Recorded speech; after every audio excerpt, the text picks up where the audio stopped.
economy, antagonism, or synergism. And we have two speakers scheduled for this afternoon. Paul Ralston, who is here, we are awaiting the arrival of Carrick Johnson. But we're going to go ahead and get started in anticipation of his showing up.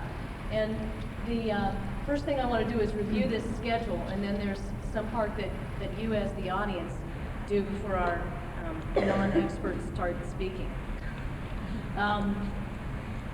We have about 10 minutes where the audience is going to try and articulate for the speakers and for the moderator what you think the key issues are around this question. And we'll record those, so those are there to remind the speakers and ourselves when the speakers are done of what we thought the issues were when we started the session. Then we'll have two speakers, each speaking for 15 minutes each. And then there will be an opportunity for about 5 minutes for the moderator to try and clarify the two basic statements of the speakers, and for the audience, I think, to ask any questions so that they can get what the speakers said clarified for themselves. And then we will spend about 25 minutes trying to respond to the issues, articulate them a little bit more, and come up with 6 primary issues surrounding this question. And also to come up with some consensus on 3 actions that we think could be taken to try and address this question and address the issues that it raises. And then we'll all be staying here for the plenary session that starts at 3 o'clock. So, David Brin is going to record for us, and I think that we have a small enough group that I'm going to ask to go around and ask each person to articulate what they think is a major issue relating to the environment and the economy. And we will start right here. And passing is okay. Yeah, passing is okay. If you don't have an issue, or if you think someone else has already stated your issue, you don't have to state it. For novel, we'll start in the back of the room with Bob Hall. I know his name. Jobs, probably. I don't think we can have a sustainable, good environment if we don't have the financial ability to maintain it. And we can't have the financial ability to maintain it if we don't have people working. Okay. So jobs, the quantity Well, I of think so. good paying jobs. Yeah, and there's the conundrum, isn't it? Okay. Can we move or sort of around the room, starting with, I can't see your name, sir. Art? I'd pass, please. Okay. Are you passing also? Okay. We're going to have to think about it and then pass also. Okay. Justin, I'm sure you have an issue. Well, I'll let you keep the scribe busy. I think perhaps the perception that the economy and the environment should be brought into balance is a tough one, and partly because we think we can somehow work some magic. But I would say that the thing that we have to bear in mind is without the environment, there is no economy. There's no economy on the moon or in the middle of the Sahara Desert unless it's attached by some sort of umbilical to the living soil and the living habitat that surrounds us. That comes first, and we got to keep it healthy, or everything goes downhill. Okay. I would agree with that. Okay. I'm sorry to interrupt you. Could you restate your question one more time in the talking? The question really is for all of you to try and come up with what you think is a significant issue relating to the topic of the environment and the economy, antagonism or synergism. That is, I think the premise of the talk is that the common wisdom is there is an opposition between environmental protection and a healthy economy, and what the question is really, this session is really going to investigate that. Is that true, or is there really a symbiotic relationship between the two? And what are the issues for compatible coexistence and prospering of both the environment and the economy? Nancy, did you have an issue? Yes, I'm a farmer. I'd like to think an environmentalist, but also the third one I almost hate to mention, I'm a realtor. And so I see people relocating to Vermont because of its beautiful environment. Many, many right now are coming from California, for instance. But they come to start a new business, start over. And they are finding our permitting process way too long and cumbersome. That is not to say I feel that anything needs to be necessarily changed about the criterion of Act 250 or possibly even Act 200's planning rule, but I do not understand what I'm reading in the papers about how quick you can get an Act 250 permit. If you start with from start to finish, it's much too long, much too cumbersome, and I'm hoping that that is one place where we can make a change and have the best of both. People coming, working, making a living, but preserving the environment. Okay? Okay? Sir? I think we need to explore how we got to the point where we seem to assume that there is an antagonism. There is a history of this. And I think we need to look into that history. So you think we need to examine the roots of the notion that The roots of the there is a notion that difficulty? There is necessarily an antagonism. Okay. Maybe Paul will help us do that. And you, sir? Cass, okay. I'm sorry, I don't know your name. You, Cass? And Heidi? I can follow up from the last notion in that I think an issue, if we look at the roots of the notion that there is an antagonism, or think about the fact that there has been an antagonism in the past. I mean, we have environmental protection and regulations. We must have them because we have acted on the environment in a certain way. Then I think one of the things that we need to think about is the issue of change in how we're behaving, and is the what part does that play in thinking about this whole issue of the environment versus the economy? Is maybe the issue of changing our behavior not part of that whole question, and that it's difficult to change behavior sometimes. Okay. Dean? I guess I'd be interested in hearing what people have to say about the need to incorporate externalities. Just the people, environmentalist businesses, live their lives, run their businesses, and may think they've got a good handle on just what the impacts of what they do are. And I guess my feeling is that we probably don't, and that businesses and people, both sides, need to understand what the So impacts both are. business and quote environmentalists need to incorporate the externalities of their actions. In other words, the unintended side effects of what they try and do. Okay. Fair enough. Liz? Pass? Okay. Amy, do you have a? Well, this may have already been said, but I'm interested in the relationship between fostering new business and environmental policies. This morning, I don't remember his name, but he mentioned some statistic about states with strong environmental policies being more friendly to business.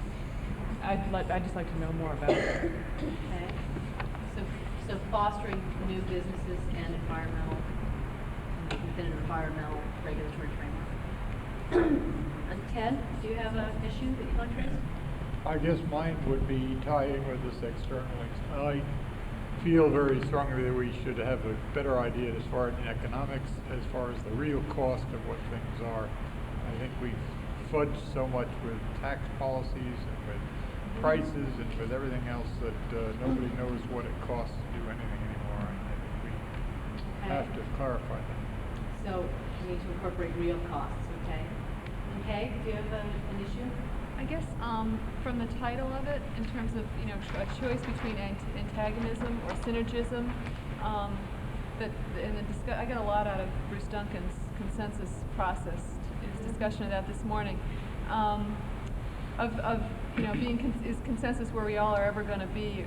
Are we all going to be able to live in a middle ground? And seeing that, we all really want to work on the bridge building and finding middle ground and making that prosper and making that where things work. But I don't think you're going to have any ends of the spectrum wanting to give up what's really important to them, and that they're important in terms of bringing their values to that middle ground and raising awareness and just continually bringing people back into the middle and not pulling it too far in any one direction. So you would say that rather than looking for antagonism or synergism, let's look for someplace in between? But yeah, you're not looking for either one or the other. Right. There's a middle ground and there are the edges, and the edges are important. Okay. Great. And I'm sorry, I don't know your name. Do you have an issue that you'd like to raise? I have one regarding education, and that is Okay. how do you take these topics and educate the vast majority of people who are neither in agriculture or environmental, and they get one side of a story on both sides. How do you take those two, commingle them so that they understand the full impact of what they're trying to assess? And I think that's a very So important promote the general public's awareness. of the relationship between both the environment and the economy, so that they understand what they're reading and how it impacts them. Okay? Yes. I'd like to reiterate that. I think that's probably one of the prime, I found that we find out so much information in the media about both sides of the economic needs as well as the environmental needs. And for somebody who's not on either one of the sides, really needs to, I think there needs to be an information exchange and something to facilitate that exchange, or else we just end up staying on our end. Okay. And Susan, did you have an issue?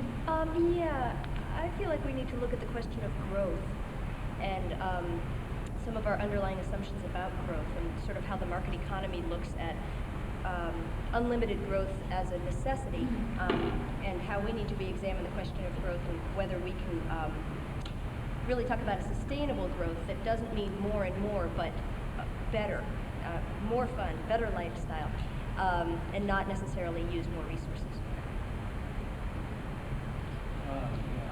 You got that, David? Well, Ask Susan if you need. yeah, we need to. Re-examine growth.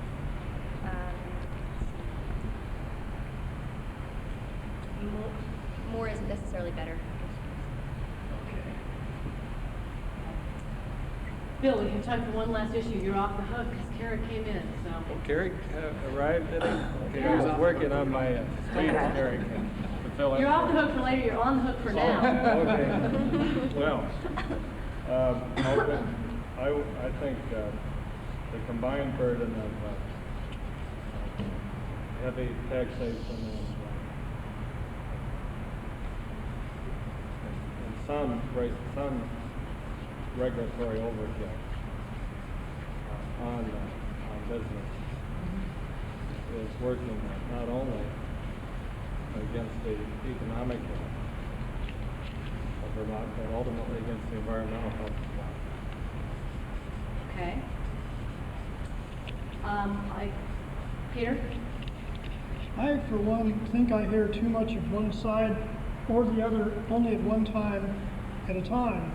And I would like to get both sides together, talking together, like getting Paul Lundberg and Bill Sayer and David Brin and Buck Young and other people like this on all sides of this issue of growth for an economy versus the environment together, and discuss the experts having discussed themselves, so we can hear clearly what the different sides are. We get too much of all one side or all the other side, and it seems like there's such a gap between them. Okay, well hopefully we can try and make the gap a little smaller today.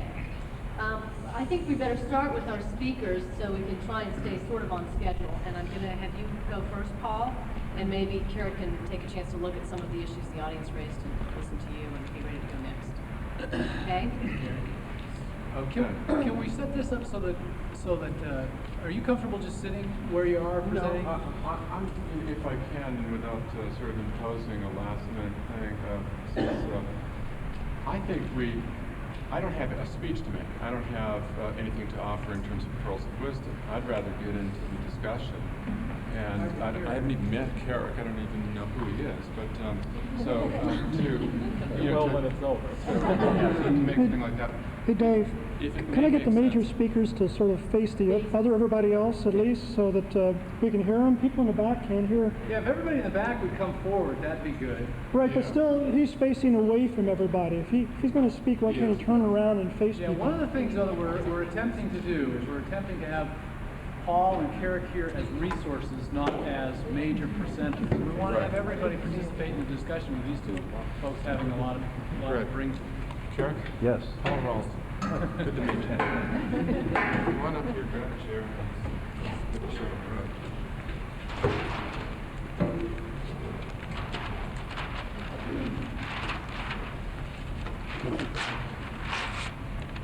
Well, Paul, maybe you don't have prepared remarks, but if you could just start by telling us about what you do and what perspective you approach this issue from. I'm here today. I wear two hats. I'm fortunate that two of them are they're presidential hats. I'm here as president of Autumn Park, which is a local manufacturing business in Bristol, and president of Vermont Businesses for Social Responsibility, which is a business group that was formed 2 years ago and now has about 175 members, about 5,000 employees, and about $3 billion, $750 million in combined sales. A small but growing force in the business world. And basically, I was coming here to bear witness for you. I was hoping to present myself and say to you that some of the things that you hear can't be done can be done. Because we've done them at Autumn Park and other of our member businesses have done them. We don't have solutions that are magic. We don't have prescriptions that are foolproof. What we have is just a willingness to try some new things. And it's nothing special, really. It's just about trying to make things work. And I think perhaps the profile of our businesses are that if we could distinguish them and not to paint any picture about any other business, but our businesses tend to focus on measuring other than financial results of their business.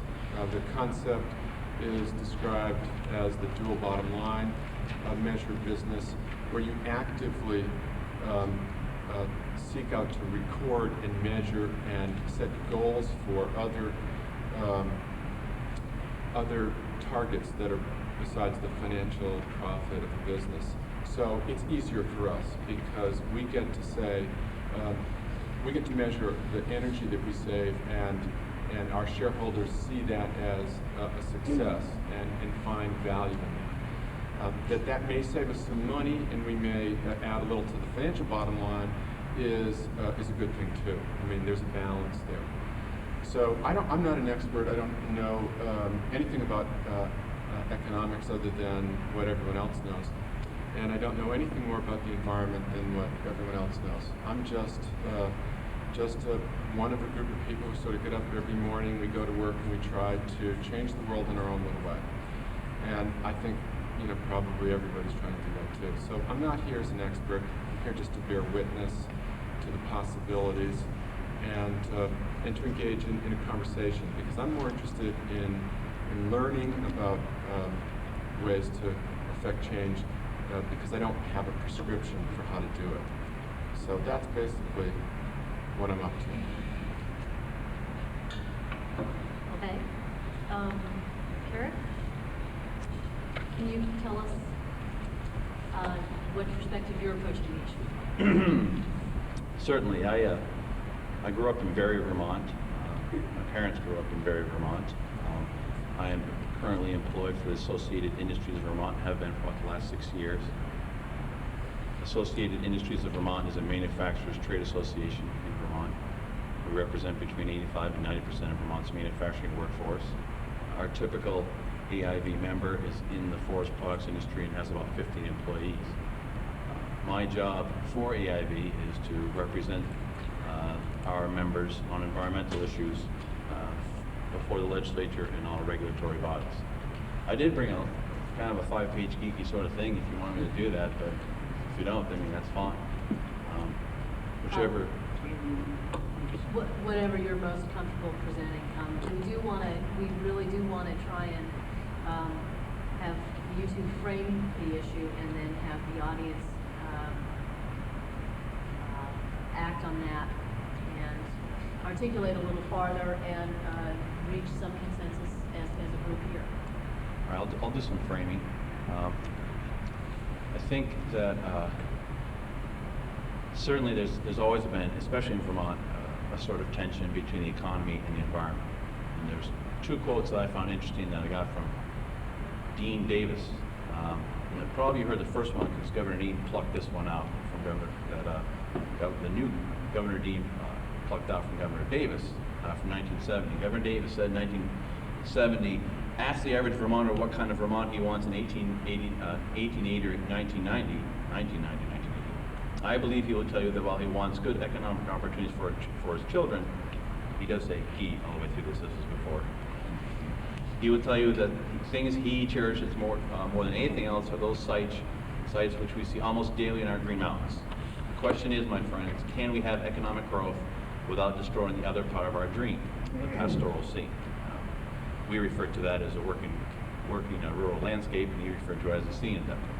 But I found interesting, however, and I think at that time, Governor Davis was espousing a sentiment that most people in Vermont really feel. That's when the fear of land conversion and condominiums, all that nasty stuff was coming out.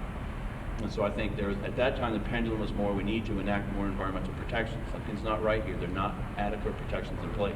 In 1988, however, on January 23rd, Governor Dean wrote to the legislative committee because he was concerned with what he saw going on in the legislature and the kind of mindset that didn't put economic development on an equal plane with environmental protection. And in 1988, he wrote, please don't clobber business any more than you have to. Hard times are coming, and we'll need all the jobs we can get in Vermont until we pull through the next readjustment, which will make the 1930s look like apple pie. So Governor Davis was saying at that point. I think to a large degree, and I think because I do want to frame the debate, I think there's some important facts that all of us need to take into consideration when we talk about the environment versus the economy. And I think it was synergism versus, no one's going to argue for antagonism. Well, sometimes, but not usually. But I think there's some things you need to know to put Vermont into context as it relates to both economic stuff and environmental protection. I'm just going to throw a few facts at you. Right now, Vermont has the third highest marginal personal income tax in the nation. Yet we've been ranked dead last in job creation for the last 2 years. Vermont provides the fifth highest welfare benefits in the nation. Yet we're ranked at best 25th in per capita income, and we're projected to be, for this year, dead last in per capita income growth. And now, and I just found this out, Vermont is the only state in the nation that doesn't have a constitutionally mandated balanced budget. So I think usually we always think the more higher we rank in terms of environmental protection, the better I think most people feel we are. If we hear we're first or we're second, most Vermonters feel, well, that's about where we should be. I think we don't have a similar mindset, however, that it would be nice if we could have that kind of environmental protection without having to resort to some of the onerous burdens that we place, especially on our rural industries with regards to taxation. A couple of the facts just to frame the debate. I work for manufacturers, so while that kind of stuff I was telling you about, the highest marginal income tax, all that stuff, I do primarily manufacturers. Right now, it's no surprise to anyone here, we are in the greatest depression since the 30s, but it's a different one. This is an atypical problem. Whereas before you think, well, even if you do stupid things or don't do anything, we'll probably come back and we'll be all right. But this time around, our recovery is in no way assured. Because not only is it cyclical, but it's structural. And this is some of the economic stuff that I don't understand all of it, believe me, but it's there. Because it's not just the all the ones you always heard about, you've been reading about for years that are having problems, the textiles, the machine tool in Springfield, and that area, all the ones we've known for years are kind of biting the dust. But over the last 3 years, it's spread to the state's high-tech and niche food processor sectors. And these are the ones, if you remember in 87 and 88, these are the ones we said, okay, these are going to be our economic engines for growth. These are the ones going to take up and give the high-paying, goods-producing jobs that we seem to be losing in other economic sectors. Well, that isn't happening right now. And people are trying to understand why. Vermont's recession, we got there first, we've gone there deeper, and we're staying there longer than anyone else in the nation. Even we're the, I think I've heard described as we're the best patient in the, what's the nastiest ward in the hospital? Intensive care ward in the hospital. We've lost, since 1985, we've lost 6,800 jobs, and these are all 6,800 manufacturing jobs, which is about 13.5% of our factory base. Now that says, well, there's also a whole body of thought that holds, well, that's okay, that Vermont's economy is going to evolve as the nation's is evolving into a different type of economy, that we don't need to have manufacturing jobs. Well, if you look at the stuff that's been done, and a lot of people point to agriculture as an example, where we've managed to lose a lot of jobs, where that has evolved, and yet we're still doing a fairly good job. I think the problem in that comparison, however, is that you're equating loss of jobs with loss of production. Vermont is losing right now manufacturing jobs, as is the nation.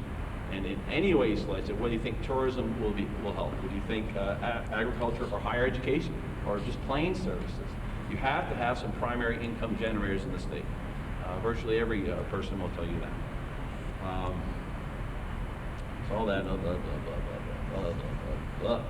I think what I wanted to do again to frame the debate is come up with some things which I think show that we're sort of out of whack right now, that we need to kind of rethink and acknowledge that the two are equal. I mean, because I know it hasn't been. Like I said, I've been working for AIB for 6 years. I'm in the legislature virtually every day, and it wasn't until, say, this last session, where if you're talking to our members who we're bringing into the State House, they're going for the House and Senate Natural Resources and Energy Committees, we used to tell them, don't ever talk about your tax base, don't ever talk about how many jobs you are, don't ever talk about that kind of stuff, because all it does is turn them off. And it did at that time in 87 and 88, and people did not want to hear it. They just did. Now I think, because it is such a concern, because it has caused a lot of pain throughout the state of Vermont, we've seen that with the budget cuts we've had to do. I think it's not fair to say it's back in vogue, but certainly people are much more sensitive to the economic needs within the state, and the fact that jobs do matter, and the fact that you can't protect the environment unless you have some money being produced somewhere to pay for some of these programs. So here's a couple of things I think are evidence of that problem. One is Act 200. I think this one, in my mind, is particularly puzzling, and it's a failure to balance environmental conservation and economic development, simply because despite the provisions of the law, which are obvious disincentives in the path of undesirable growth, nowhere are there any incentives to attract needed growth.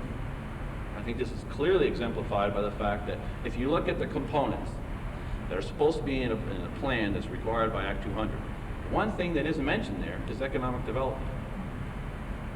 Now, regardless of what you think, I mean, it talks about affordable housing, energy conservation, rare and replaceable areas, greenways, all great stuff and legitimate. But you think somewhere in a document that's supposed to guide growth, I think, to remember, that was the big thing that was supposed to, one of the great selling points of Act 200, business wants to know where it wants to go. And yet one of the main things they forgot to put in the plan was of economic development. That doesn't make sense, at least I don't think so. Another thing, I think this one has broad agreement with both people that consider themselves more environmentalists and people that consider themselves more perhaps business people, is the use value appraisal program. For the last 3 years, and for those that don't know or care, this program came about as a result in the 1980s. Then Governor Stein said, because there's all sorts of games being played with the appraisal of land and how much taxes you had to pay, so they said, okay, statewide, you have to tax land on its highest and best use. But when they did that, they realized that it was going to unfairly hit forest land, and farmland. So what they did to try and mitigate the nasty effects of that, because they were taxing someone's field as if there was a condo there, they said, okay, we'll have the current use program, which is going to tax that land on what it's actually being used for, if it's being used to grow forest and farm products. And what's happened over the years in that program, however, it's been a convenient place to park a lot of other more so-called property tax relief programs and other things that are based on your income and that kind of stuff. So the tax equity portion has sort of gotten lost, and the fact that, well, we're subsidizing you by helping you pay for your property tax, that whole idea has been lost. And I think we work with, AIB works with the Vermont Natural Resources Council, the Tree Farmer Organization, Vermont Farm Bureau, many other organizations on this program, because it is so critical. Like I said, most of our folks are in the forest products industry. If there was one single thing that impacts the forest products industry the greatest, besides energy, which we'll get to, is being able to afford to have a good natural resource base and being able to afford to own and long-term manage forest land. And I'm sure the same is true for farmers. If you can't do that, in the last 3 years, it's taken significant funding cuts, and they're talking this year about eliminating the forestry portion of the program altogether. The impacts of that really can't be quantified, but that's something I think where before, maybe a few years ago, at least in the early 80s, remember, this has all happened when times were bad in the 80s when we had that last recessionary cycle. We still thought that made sense to do and was considered an investment. Now you see what's happening, it doesn't seem to be doing that.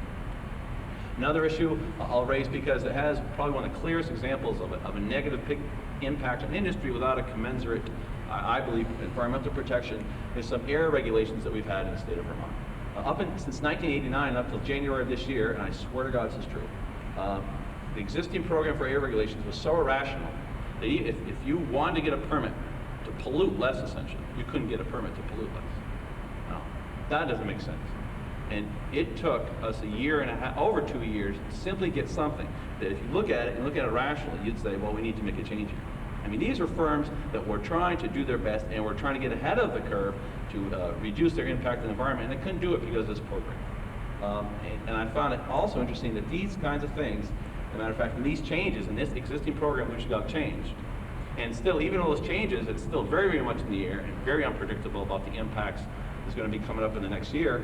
It actually discourages the things that are called for in other documents. For instance, growth centers.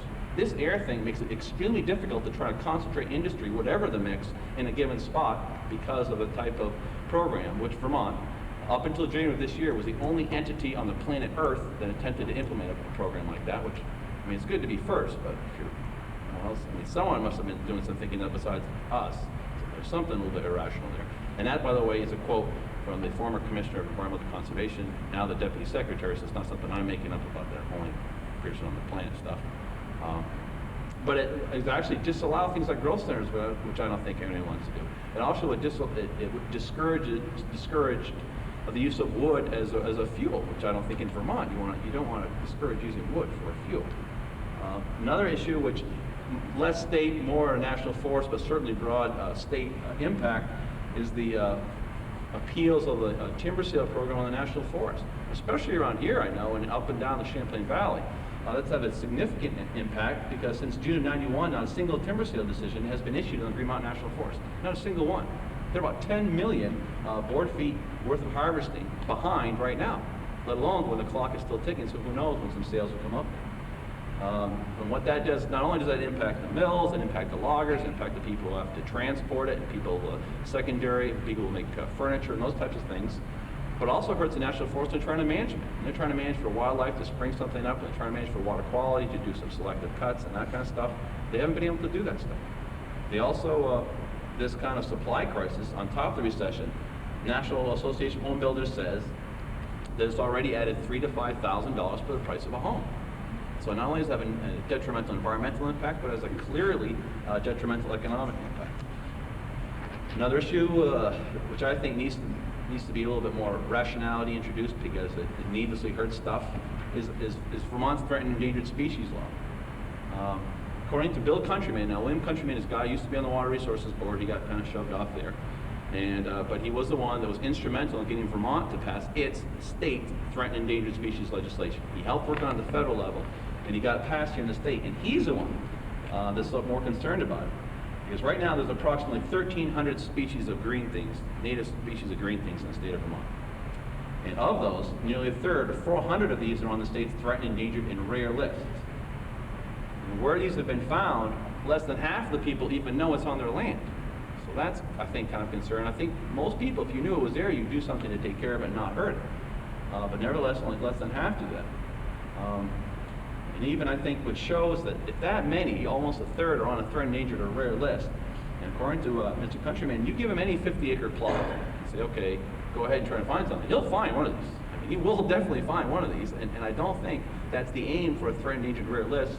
In my mind, it hurts the fundamental integrity of a program, which is meant to say those things really need to be employed. So that's something I think there's been some instances where it's been used, you know, district environmental commissions for Act 250, they're citizens, and if they hear someone, someone comes from the state, from the Heritage Program, and says, well, this is this is a significant thing, it's on a rare list, it's not all that prevalent. Well, I mean, obviously they're gonna have some reaction to that. So while it doesn't have statutory authority to protect stuff, if you come in or someone comes in and said this is on a rare list somehow, that impacts development, and we've seen that already. It's been used as a means to ask developers to do mitigation stuff. Like, well, if you're gonna do that here, you have to give us some land from over there. Permit reform, which the whole thing won't get into. I guess just basically on that, I think the work that's been done by many other groups who are much more involved than I on it, we simply need to eliminate some of the needless duplication, the needless time delays, and some of the confusion on the processes. It's like anything else. Every process, every permit thing, I'm sure, in regards to what we all do, can be improved. So I hope that we don't get too blind and actually agree that there's some things that can be improved. Vermont's wetland regulations, which are fine, are okay. Actually, now Vermont has a much more logical approach to them, but we just missed. It's just been postponed recently, which would have changed the protections and the restrictions on land, which now are for wetlands that are basically mutually agreed upon to be so significant that they rate really restrictive, really strong protections. That's about 3% of the wetlands in Vermont that have those kind of protections. Under the changes that were being proposed, that kind of restrictions would have applied to 97% of the land classified as wetland. And that was just being done kind of by rule with no comment. So wait a minute. I mean, in most people's minds, when you hear wetland, you think, a duck flying around and it's wet and land and they do their stuff, all that kind of stuff. And no one's going to, especially in Vermont, no one's going to just bulldoze that over or try to really nail that. Unfortunately, what happens is the debate here is about stuff that if you looked at it, the farmers got all wound up about it because it would really impact some of the things they consider their field and all that. So that was, I think, a pretty potential thing where we're okay now, but I think that's still going to bear watching to make sure that it's kind of rational. And the last one is sales tax on energy used for manufacturing. Vermont is one of 3 states in the nation, and the only state in New England that still, because a lot of states used to have it, but they all got rid of it, that still has a sales tax, an additional sales tax on energy for manufacturing. Now, it used to be, I think that was enacted in a time when people were trying to force energy conservation. They thought people were too wasteful of energy and say, okay, we're going to tax you that way. You'll start thinking about it more. Well, right now, Vermont has some of the highest, without the tax, we have some of the highest energy costs. Really hits farmers, really hits forested people, grain industries, forest products industries, marble, slate, all the people have to really do something. All the value-added jobs that we keep purporting to want to have here in Vermont, that tax sticks them very, very badly. And if you think the fact that the product they produce gets taxed anyway, and then they first tax the energy that goes into the product, and then they tax the product as well, it doesn't really make a lot of sense. And I just did pull up one quote because I found it interesting from George McGovern, who recently wrote in the Wall Street Journal that we intuitively know that to create job opportunities, we need entrepreneurs who will risk their capital against an expected payoff. Too often, however, public policy does not consider whether we are choking off those opportunities. One-size-fits-all rules for business ignore the reality of the marketplace. I guess that's what I'd like to see. I mean, we all think we want small, Vermont-sized scale development or Vermont-sized sustainable type of growth. We want to have value-added jobs, but it's no mistake the reason why you have, for instance, for the forest products industry, why you have mills surrounding us. I mean, there's mills in Maine, there's mills in Canada, there's mills in New York, there's mills in Massachusetts, and yet we have a really good resource base. And there's got to be a reason for it. I'm done. Okay. I'm going to just try and sum up what I thought the major points that the speakers made were, and I hope that you will correct me if I don't capture what you're saying. And I hope that if any of the members of the audience aren't clear, they will ask the particular speaker for clarification. I think that the main thing that Paul was saying was that he is not really here to tell us whether things are one way or the other, but to say that his business has devoted itself to trying to find a way to do things that people said couldn't be done, and they have found a way to do a number of those things. And that they are broadening their definition of what the bottom line is, and that their stockholders are happy to consider alternative ways of looking at a bottom line, and that they're finding that very often that considering those alternatives is ending up in the more routine bottom line, the dollar bottom line, coming out better, or at least turning a profit. And I would round that up by saying that therein lies the beginning point, because what we're really talking about here is commerce. We're not talking about just business. And in commerce, you have sellers and you have buyers, and a business tries to sell more than it buys so that it makes a profit, and consumers buy. There's a market. That's how it comes together. And what we are attempting to do is to change and I hesitate to use this, and forgive me for using it, but I think this is one place where it makes sense, to affect the paradigm shift, okay, in terms of how we look at commerce and the measures that we place on that, so that the different measures that you have for success. Okay. I think that one of the main points that Carrick was making is that in many ways it seems that Vermont has placed greater emphasis on being first in terms of the environment rather than being first in terms of measures of economic measures of the quality of life or economic indicators. It seems like Carrick was also talking about some places where in the regulatory process, emphasis is misplaced that may, in the long term, frustrate environmental objectives. And some of that is a matter of scope, and some of that is a matter of just the procedure that regulations are enforced through. Yeah, I would just also say that, that's one of the points I want to make, is that perhaps a better way to articulate the difference when we look at environmental stuff and the difference we look at economic stuff. With the environment, I think we've been very successful in educating, making everyone much more enlightened to the fact that ecosystems know no political boundaries. That you can't legislate a deer, well, we do, but you can't, air and migrates and water and all those sorts of things are very tough. It knows no political boundaries. But we haven't been as successful in educating and making people as aware that the economy is the same exact way. It's just as fragile, and it knows no political boundaries. And especially in Vermont now, where they're dealing, it is a global, I'll use a cliche, it is a global economy. And the fact that while the prices you can charge for your goods are determined internationally, nationally and internationally, depending on what's going on in the marketplace, the costs that you have to incur to be able to produce that product are determined locally. So to the extent that Vermont can initiate policies, and we all can help with policies that make those more competitive without sacrificing the environment and recognizing that there is a balance, I think that helps all of us. I think that that's a good summation of what the two speakers have said, and I think that that gives the audience a lot of grist for the mill. If you all have questions that you would like clarified, let's try and take care of those in the next 2 minutes, and then let's try and move into identifying 6 key issues related to the economy and the environment. Are we going to get back to addressing the questions that were brought up? Yes. Okay. You mean that the audience raised at the beginning? Yes, we will. That's the next step.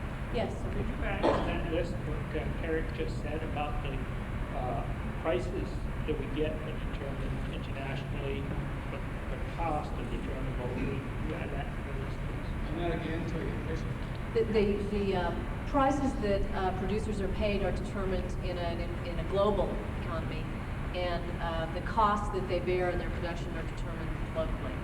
I think that's what you're saying. Are largely determined locally. I guess it's always hard to know where to go from here to try and home in on 6 issues, but I think that maybe the best thing to do is to try and look over the issues that we've written up here so far and see if it seems like there's some commonality between them and they can be combined, and see if we can try and focus these issues and then bring up new ones that people might have. So I need your help in doing that. Can everyone see the issues we've written up here so far? Should we read them over to give you a reminder of them? Yes? Can you read over them, David? Sure. Since you recorded them? First is we need a financial ability to maintain the environment. We need to have jobs if we're going to have a quality environment. Another comment was the environment comes first because without the environment there is no economy. People relocate here from distant places such as California to start businesses due to the environmental quality, but the permitting process is too long. We need to examine the roots of the notion that there is an antagonism between economics and the environment. Heidi may have to help me with this one. What part does changing behavior play in eliminating some of the antagonism that exists between environmental protection? And just, does the antagonism exist because we are reluctant to change behavior? Okay, all right.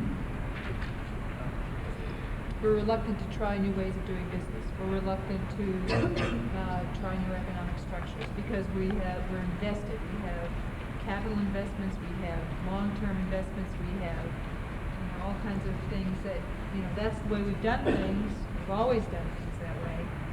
And it's difficult to change. Okay, so is the antagonism due to a reluctance to change?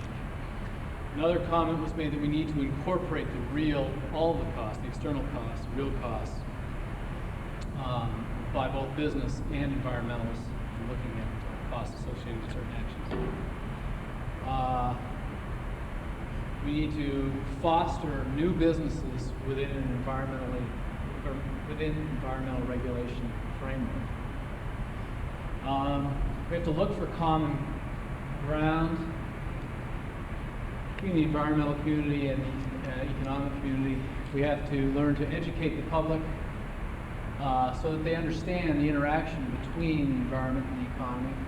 There's too much one-sidedness in discussions. And we have to facilitate information exchange. We need to perhaps look at growth and to examine if more is necessarily better. And a comment was made that the combined burden of taxation and regulatory overkill is not only hurting Vermont's economy, but also ultimately the environment.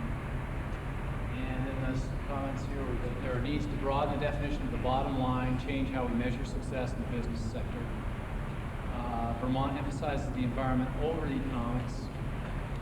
We have misplaced emphasis in regulations that sometimes result actually in reduced environmental quality.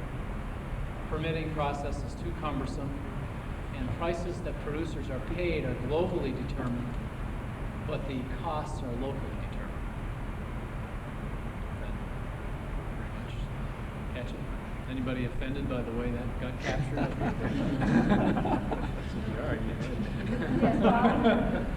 Gail, I'd like to, if I could take a minute maybe and defend my reasoning on the need, the first one up there, the need for financial ability to maintain the environment by using my own experience, what's happening to me right now. I'm a builder on this hand right here, and as everybody knows, the building business has been severely hurt in this last recession. And I think the statistics are something like from a workforce of 20,000, it's now down to maybe 10,000. Now some of those guys have gone underground and so on, but that means that's a lot of jobs that are gone. And in the years I've been in this business, I've hired as many as 10 people, and right now I don't have anybody. Now those are jobs, they're gone. I'm also blessed or cursed with having a lot of property. And what's happened to me in the last few years is a decrease in income and a tremendous increase in property tax. So here I am with a piece of property that I like to keep maintained. I like to keep it mowed. I fall through the cracks in the land use business. I'm not a farmer. And the forestry land that I have, for one reason or another, isn't applicable to that part of it. It costs me a lot of money to keep my meadows mowed, but that's part of the environment that we think of when we think of Vermont. It's the open vistas, it's the green grass, it's the barn and the nice houses and so on. I'm faced with a situation of not being able to afford what I have because of the increasing costs. So what am I going to do? If work doesn't come along, I'm faced with having to split my property up and sell it. And that destroys the very thing that I like to see and the very thing why so many of us are here. So we must have jobs. We must have people coming in here who are going to hire me to build their house. And I don't see where we have a state government and a lot of, I just see we're wallowing in a problem here. We have tremendously increasing costs to education and everything else, and we are not trying to bring in industry, wonderful, light, clean industry. We're not trying to bring it in to help out and increase the tax base so we don't have to pay such tremendous real estate taxes. Can I ask you a question? Yes. Isn't it kind of a catch-22? Because if you're going to start building, we're going to be dividing up land for you to build on. Yep. So absolutely. Either way, land is going to be divided up, is what you're saying. So we're losing what you just said we all wanted to come for. Is there a way around that? I think there is. In our little town of Starksboro, we are trying to get a zoning ordinance passed. We're one of the few towns around that don't happen to have zoning. But I think in what we've got, we're trying to say, okay, let's concentrate the building in areas that can absorb it around the village, in places that are suitable for building, not somewhere off in the boondocks. And that should be true in almost any community. There are places where it makes sense to build houses, and places where it makes absolutely no sense to build houses. So I see a catch-22 in what I'm saying, but at the same time, I think there's a way around that.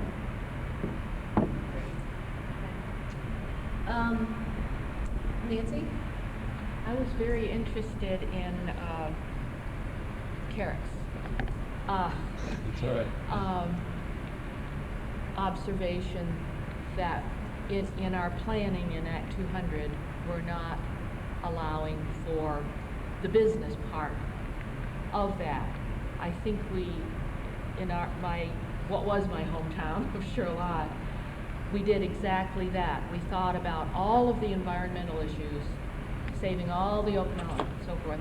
We did nothing, but we also kept out no banks, no businesses, no drugstores, no enlarging of the commercial area, or the people are grabbing Act 250 and Act 200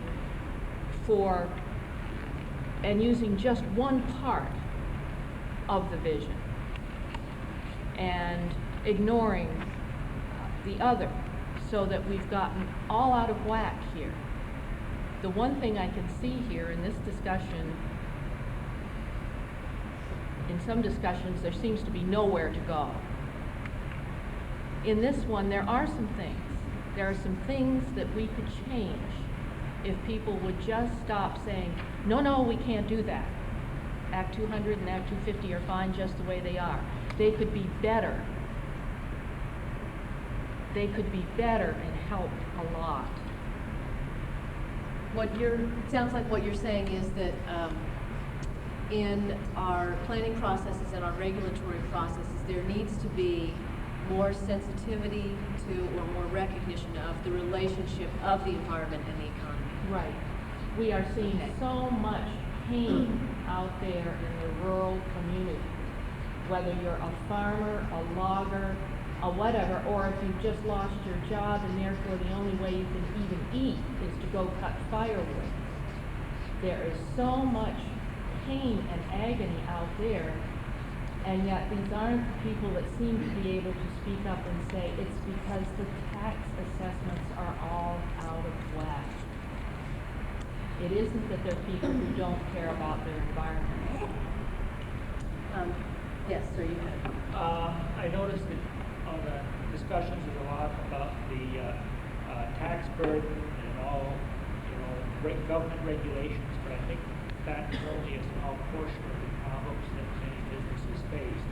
We face a social environment itself that is against building a business. For example, if I were to go in and try to get a loan for seed and fertilizer, the bank is going to say, what are you going to do with that seed and fertilizer? You're going to spread it out on the ground. There's no collateral. I can't make that loan. An example is the withholding tables. I just got my state of Vermont withholding tables. They are completely incompatible with what they had last year or the year before, between the married and the single tables. It was a separate table. You go down so many dollars worth of income. You look over on the single table. You try to look for that same dollar figure on the married withholding. It's a different line. We don't have, even our regulations are in many of the regulations, the laws, record keeping systems that we're required by law to keep as small businesses are not even logical. If they would make those logical, make them more user friendly, it would not require any changes in law or any changes. It's a mindset that seems to be in our society that it's not my job, I don't have to make it, these other people have to live with what I do. So the point I'm trying to make is it's not just the regulations, it's not just the restrictions that are put on, it's that there's no attempt to make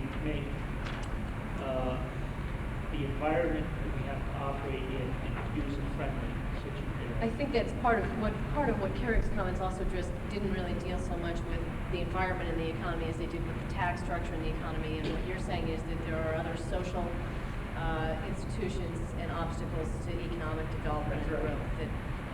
I also think, though, that something both Nancy and you touched upon was, though, that there has been, and certainly business people talk about predictability or things are entrenched, and I kind of like to hear it because it's a long-term capitalization. That's what's caused them to do stuff. Because I always hear the knock on business folks is they're not thinking long-term.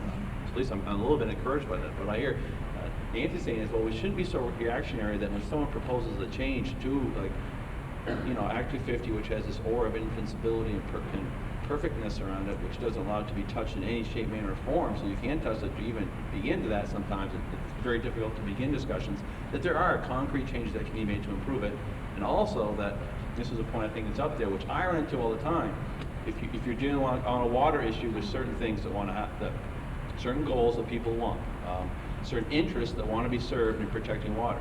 And then you have, if it's forestry or some particular use that people want for forest land, they see it's one particular interest that they want.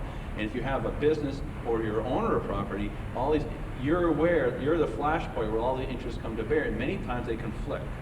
And so I think one thing I actually thought was particularly timely, I thought if there has to be a place where, and again, this whole air issue where you're being, a few years ago, most industries in Vermont were urged to convert to using wood for fuel. And that was a big thing that was put upon them.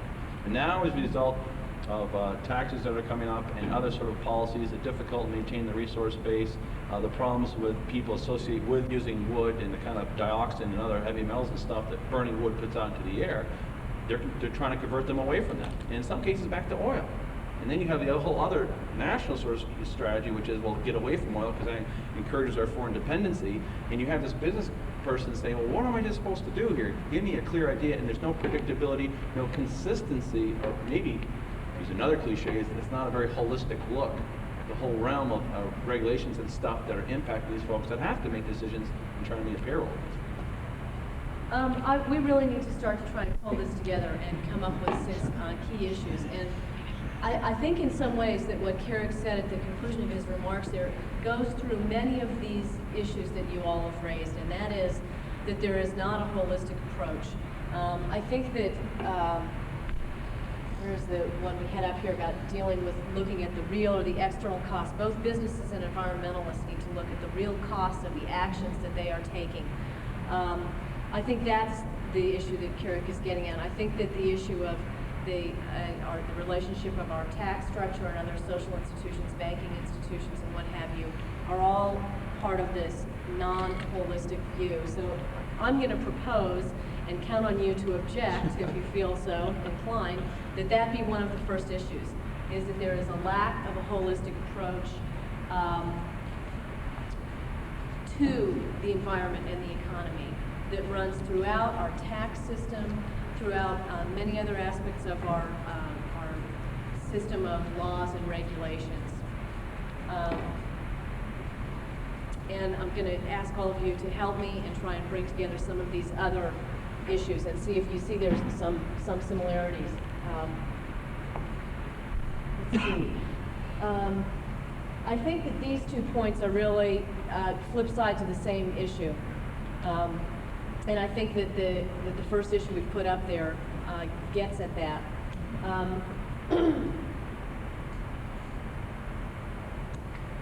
Gail? Yes. Except that I think that speaks more to kind of the inconsistencies and actually counter pressures that are working on people trying to make decisions on what to do to their land, what to do to their business. And that's like kind of the inconsistent, holistic thing. I think They're with this, mixed signals, yeah. yeah. And when I see that flip side of the same coin is one more that speaks to you can't protect the environment. I mean, the best way to protect the environment is by having a strong, prosperous, and diverse economy. And I don't see that as being the same thing, perhaps. I think the best way to protect the environment is to have a strong, prosperous economy based on, I think, some assumptions that we have not, and some operating assumptions that have not been generally accepted in our society in the past. I mean, generally our economy and our society has been based on consuming resources. So I would agree with you, we need to have a strong, prosperous economy, but I would say, and this is where I think the change part comes in, that we need to change some of our previous operating assumptions, which is what you're doing. Because I think basically businesses in the past have not taken into account in any great heavy fashion, long-term costs, societal responsibilities that they've been asked to do that they have. So, though I would say yes, we need to have that kind of an economy, we need to really rethink the assumptions that economy is based on. I think that's a really good point. I think it has to do with the hidden costs question in terms of what Paul's been talking about, the dual bottom line. It's like that other bottom line talks about some of the costs that aren't reflected in the other bottom line, in the money bottom line. And that's sort of, I guess maybe that's what I was trying to say when I talked about re-examining growth. It sounds like, I mean, could we have an economy where we didn't have to worry about protecting the environment? Could we have an economy that operated such that it operated in harmony? Yes, we could. And that, I think, I mean, if we can get past this, does it have to be, what we're really talking about is the economy as we presently know it and understand it and have operated it versus the environment. And if we could dispense with that argument and move beyond to how do we build an economy that is in harmony with the environment? Can we put that up there as one of the issues, that we need to redefine and build an economy that is in harmony with the environment, and that's the first step to... And I'd like to suggest that we could add to that the question of there's the roots of the notion that there's antagonism, there's the issue of fostering business within an environmental framework, there's the issue of educating people about the issues, and the concept of changing behavior. To me, they all fit together, and that I really do feel compelled to add, though, that some of the folks who I represent, especially in the forest products industry, if I was to tell them, that certainly they are of the belief, and I concur with their belief, that what they're doing and their management practices, and people who've had 3 generations or however long who've been managing the same sort of land and doing a good job with it, they are in harmony with nature. And if they were sitting here, they would say, well, I really think that we are caring about that. It has been incorporated. I don't care how many bottom lines you have. It's so internalized to them that they don't have a problem with that they're in it for the long haul. And the idea to them that they need to fundamentally overhaul their entire changes, at least for those folks, I think they feel they already are. And in isolated instances, that may be. But I think if you look at the general thrust of our economy, and I mean, you can look at some agricultural practices, and many have been very compatible with environmental health. But if you look at the entire structure of our economy, If it You isn't- have illustrated why it's easier to say there should be harmony between the environment and the economy than it is to agree on. excuse me? You've illustrated why it's easier to say that than it is to agree. Because you have a different idea of what that means than other people. And so really what we have to agree on first is what the terms mean. That may be the start. So is that an issue? Inadequate definition of Still looking for number economic two. and environmental harmony? I think What that we're sustainability doing is the you're blending solutions out here Right. with issues. Yeah. We need 6 issues so we can get some actions down here. We should really focus on the reality that if it isn't written, it doesn't exist. We need Yeah, to write this stuff let's, down. I agree. Sure, that's how the Indians were subjugated. So we do have a holistic approach to the environment and the economy, including real costs and externalities, which I guess can be added on for some other comments that captures it. But what other things do we have here that were issues that we haven't captured in that first sentence?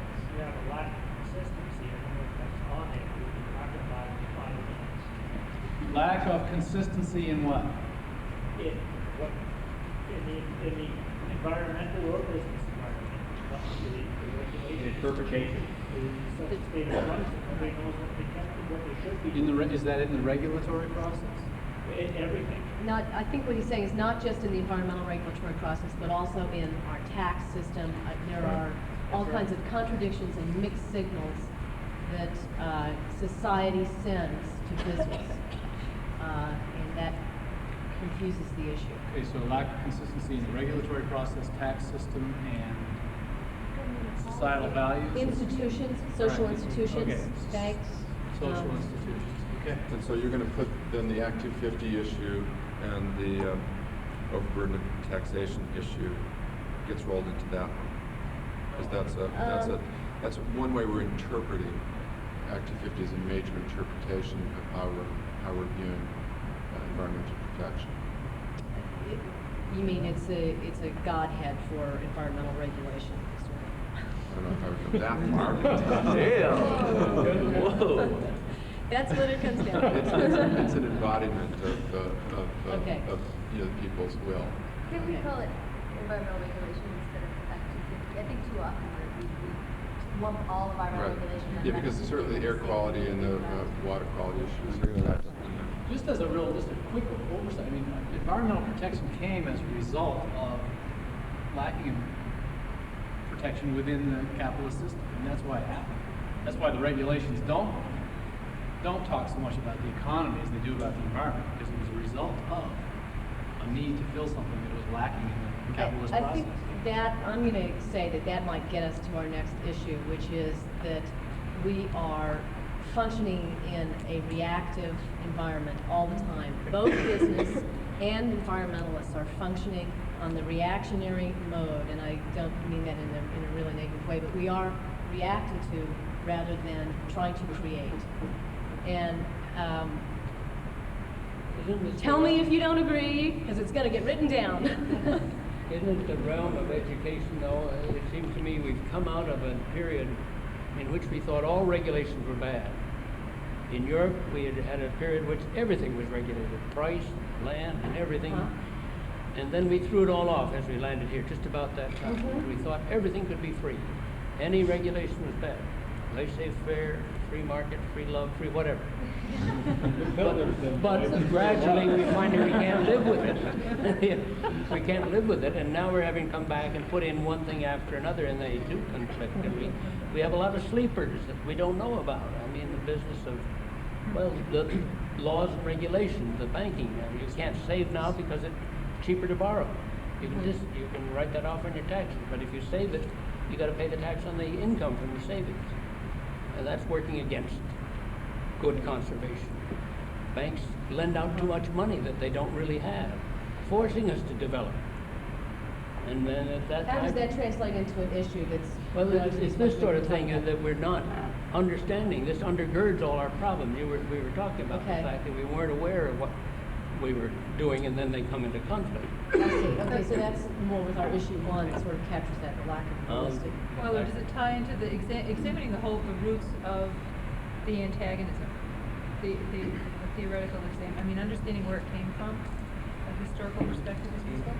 Is that what you're doing? Yeah. So in other words, the issue is that we need to understand. Yeah. Okay, we're closing in on it here. We're going to be invaded in about 11 minutes, and we still need to get up a few more issues and some actions if we can.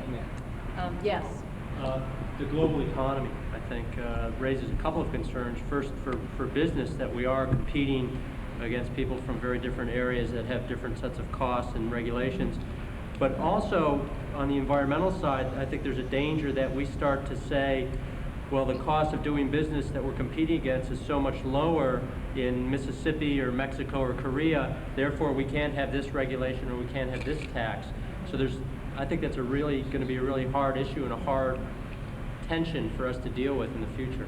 Okay, so what you're really addressing, I think, is recognizing that there is a global economy and that the environment really is a global environment. How do we compete in the global economy without sacrificing environmental quality? Not just in Vermont, we're talking about nationwide, worldwide. Can you get that one, David? I would just say, though, just having a little bit of experience, that don't worry. If we ever try to run up and argue that this something should be passed because they're not doing it in Mississippi or any other place, it doesn't carry a lot of weight. Peter. One important issue that I'd like to put forward is competing on an even ground. If somebody can ship logs to Japan, have them milled and ship them back to Oregon and sell the lumber cheaper than a local mill can do it, there's something wrong in the ground rules that you're playing by. If environmental laws are hurting competition in the United States because they can have something done in Central and South America where they have no environmental laws, there's something wrong with the ground rules. Maybe there's some kinds of restrictions that have to be done to equalize the situation as far as making sure that if something's made in a poor country which doesn't have these kind of ecological laws, that they have to pay a tax in order to ship something in the United States to make the competition fair. Would that not be an action?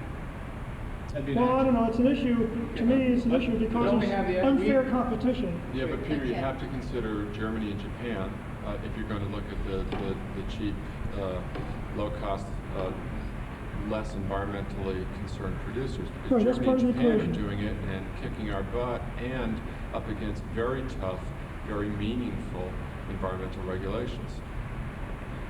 I think that what you've talked about is pretty much captured in 5, and I'll try to report it in a way that it is, the level playing field issue. But let's see if we can focus on another issue. Yes, sir. I don't know where this would fit, but I think we have to be aware that we're living in an evolutionary system as well.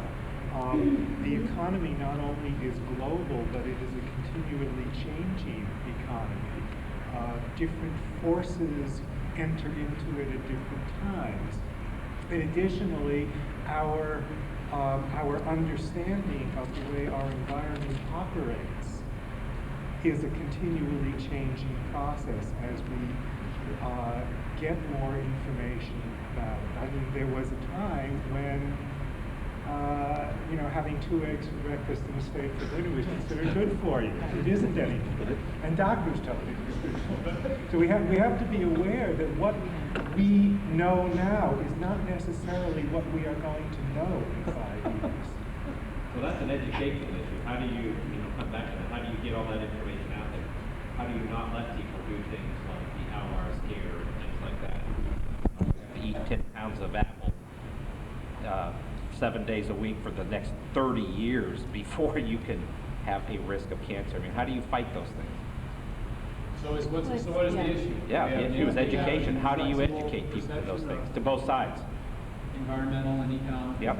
And I think the issue is in some ways having in place a system of environmental protection and economic adaptation that can respond quickly to changes. I know that the market responds instantly to changes. But I think that's really what you're getting at, is that we need to be aware of changes, not only in the environmental climate, but in the economic climate, and adapt to those. Yeah, we have to be prepared to always adapt and react. Some kind of mechanism to incorporate sound environmental stuff. Well, such a thing. We're banging our heads on that stuff, right? You're absolutely right. Well, and I want to add another thing, and I don't know if we can roll it up into this one or someplace else, and that is the very real fact, folks, is there's no such thing as a free lunch, okay? We're not going to be able to, business can't say, hey, stop taxing our energy, stop taxing our profit, and the individual say, hey, stop taxing my property, stop taxing my income. The business is an entity, just like the individuals that work in it, and as an entity, it has a responsibility to pay its share of the costs of businesses are major consumers of some of the things that we as citizens provide them. The infrastructure, for instance. Business travels over those roads. It's not all trips to the beach. So there's no such thing as a free lunch. There has to be a balance where commerce pays its share, and commerce looks at it from the consumer's point of view and the producer's point of view. And we look at what the real costs are. In our business, for instance, we compete with people who use not only cheap energy and cheap labor, but they use cheap raw ingredients. Now, we can't say you can't use cheap raw ingredients. All we can say is maybe these raw ingredients, these farmer-grown raw ingredients, are better than your petroleum ingredients.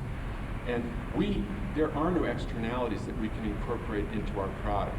If petroleum, whether it was used for gasoline or for skincare products, were taxed as an externality because it has an environmental impact, that would be a major field leveling for people who are looking for alternatives. So there's no free lunch. There's going to be, you take it from one side and then give it to the other side, or you're looking for it from one side, you have to take it from the other side. So we have to find that balance. We have to find that balance in everything that we do. I don't know that we got that last issue up there, David, that this gentleman was talking about, and I think that it was. Are you confused about how to put it up there, or does it seem like an action? I was confused so much about what it was, other than whether it was. It sounded to me like it was an action more than an issue. Well, I couldn't decide. Decision time is here. The invasion is coming. 3 minutes hence. Let me give it a try. Edward Wilson is saying the issue is how to give the invisible hand a green thumb.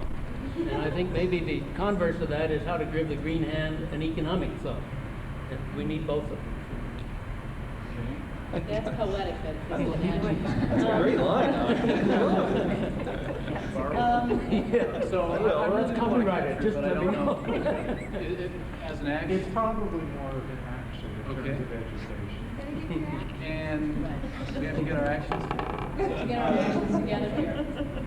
So, would you like to phrase it as an action? We must educate ourselves.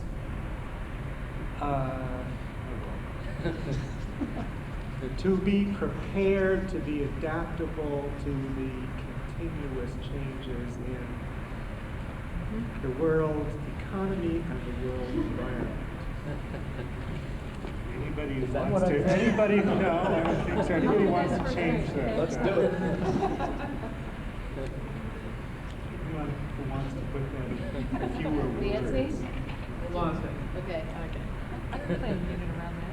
To be adapted to what? The world? To the changing world economy, the changing world economy. Nancy, did you have a suggestion? I have a number 2, possibly. Action.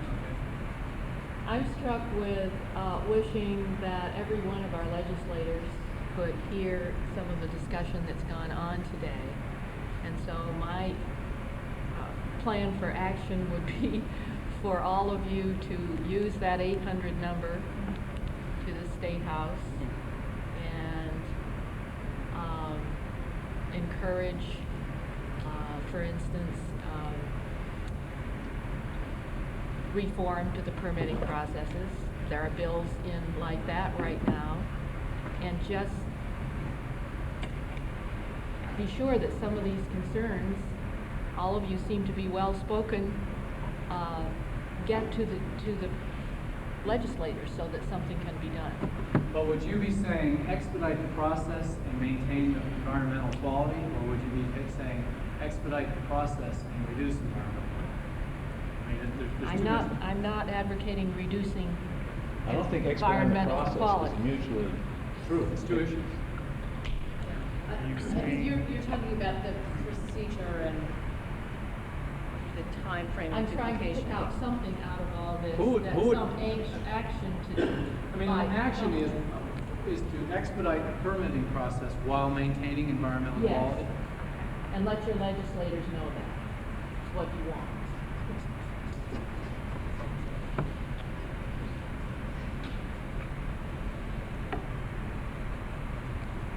CSK? I guess I'd push for more respectful forums for discussion of opposing points of view like this one. And I'd put this at sort of the top of the list of being able to do that. I'd put the legislature at the bottom of the barrel as far as being a respectful forum. I'll pass that along. There's always exceptions. It's okay, I don't get no respect anymore. It sounds like what you're saying as an action is that there's a need for more constructive dialogue. Right, right. And it's educational too. It's just part of what needs to happen to find that middle ground. You want that to be the third action or added to the first action? So need for more constructive, need for opportunities for more constructive dialogue? Is that an action? I think it's a separate action. I don't Okay. think it's combined. Yeah, and respectful was a piece that I really appreciated. Okay.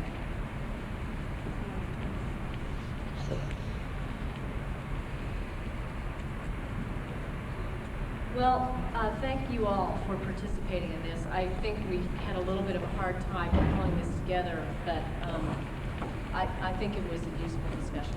And I hope you all found something useful from it as well. And please stay for the closing session.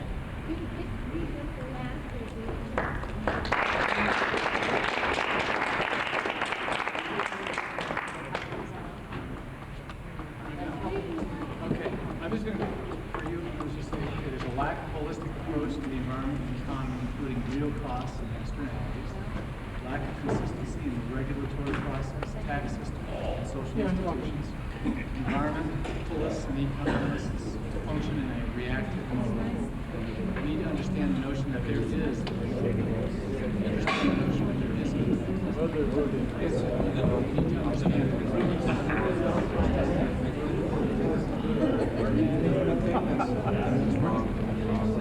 you know, I always go back to always until we know.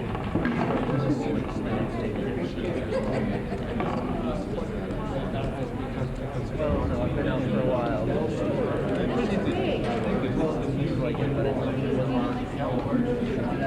problem.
on hold till tonight? Tomorrow morning, it's going in the mail at 8 a.m. Why did you put it on hold? I mean, what was the reason? I just want to be safe. Want to make sure the voters... Because there's money.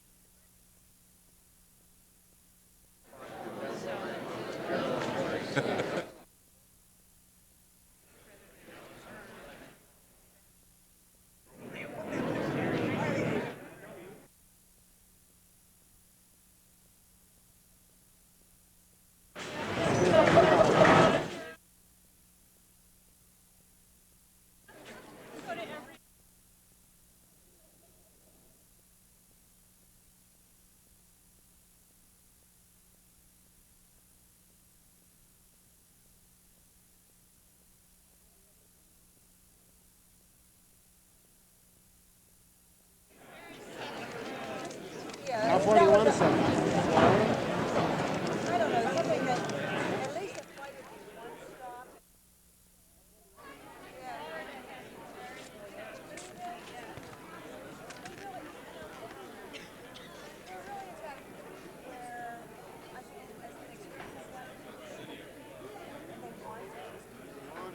And so that's the clue, isn't it?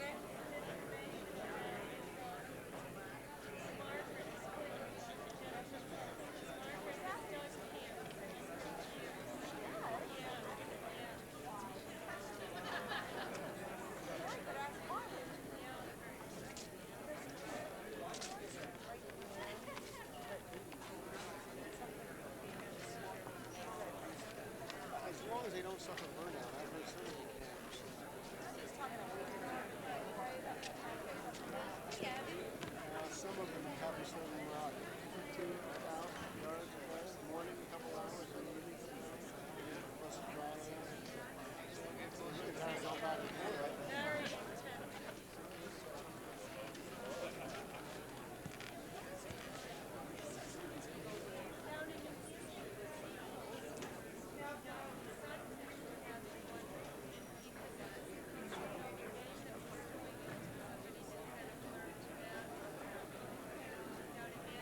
Manchester, what is it, Manchester, MSSC?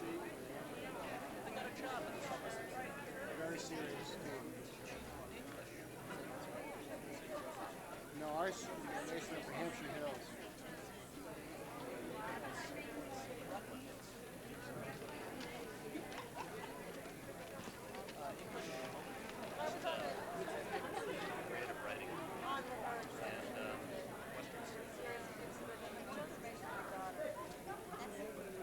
Texas is awful.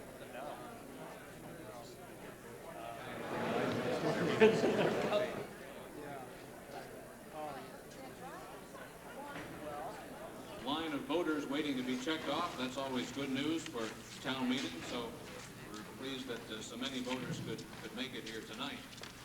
The legal voters of the town of Middlebury and the county of Addison, the state of Vermont, are hereby warned to meet at the municipal auditorium in said Middlebury on the first day of March 1993 at 7:30 p.m. to act on Articles 1 through 9, and on the first Tuesday of March, being March 2nd, 1993, from 9 a.m. to 7 p.m. at the municipal auditorium in said Middlebury to vote by Australian ballot on Articles 10 and 11 as provided by the Middlebury Town Charter. With me at the head table here are our town clerk, Dick Goodrow, and our recorder, Betty Ferris. Folks at the table on the floor are the selectmen. From your left, Mike Kieran, Dick Pomonville, Gail Smith, Betty Wheeler, our town manager, Chairman Tim Buskey, Bill Perkins, Vice Chairman Peter Levenbaum, and Barbara Stiles. Article 1, to act upon the reports of the town officers as submitted by the auditors. You all have seen, I'm sure, of the reports that various town officers, boards, and commissions have filed in the document that was mailed to you. There are a couple of town boards that would like to elaborate on their reports, and first I'll recognize Chairman Tim Buskey. Thank you, Mr. Moderator. I'd like to direct your attention to page 3. If you would join with me, the board's dedication this year of our town report to Peg Martin. The town of Middlebury respectfully dedicates the 1992 Annual Town Report to Margaret Funk Martin with gratitude for her many years of service to the community. Peg has served the town in many official capacities, as well as being actively involved in shaping and nurturing of this community for the past 31 years. Her contributions to the town and its citizens include service on the Board of Selectmen, the Middlebury Planning Commission, the Middlebury Land Trust, representative in the Vermont State Legislature to the present time since 1987, chair of the House Health and Welfare Committee, a board member of the Addison County Home Health Care Agency, the Vermont Association of Mental Health, Vermont Lung Association, Central Vermont Office of Economic Opportunity, Quarry Hill School, co-founder of the Mary Johnson Children's Center of Addison County and Addison County Home Health Care Association. The town of Middlebury extends its warmest appreciation to Peg with this dedication. To formally express the gratitude of our citizens, we, the selectmen, direct that this resolution be entered in the permanent records of the town of Middlebury. And as chairman of the Board of Selectmen, the board has asked that we respectfully honor Peg now and have her stand, first of all, I notice that Peg's here in our audience, and be recognized by your fellow citizens.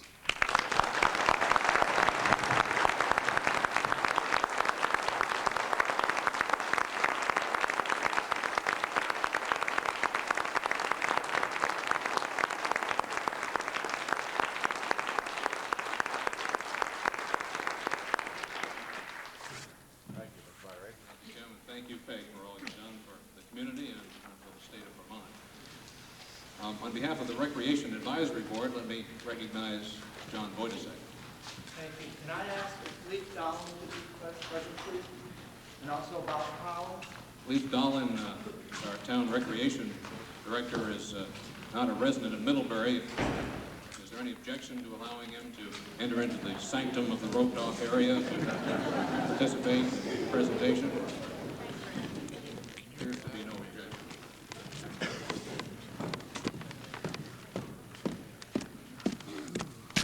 I always go blank. Can you hear me okay? The individual this evening we're going to recognize is, I believe, touched the lives of everyone in this room. But what's this all about? The Robert E. Collins Award.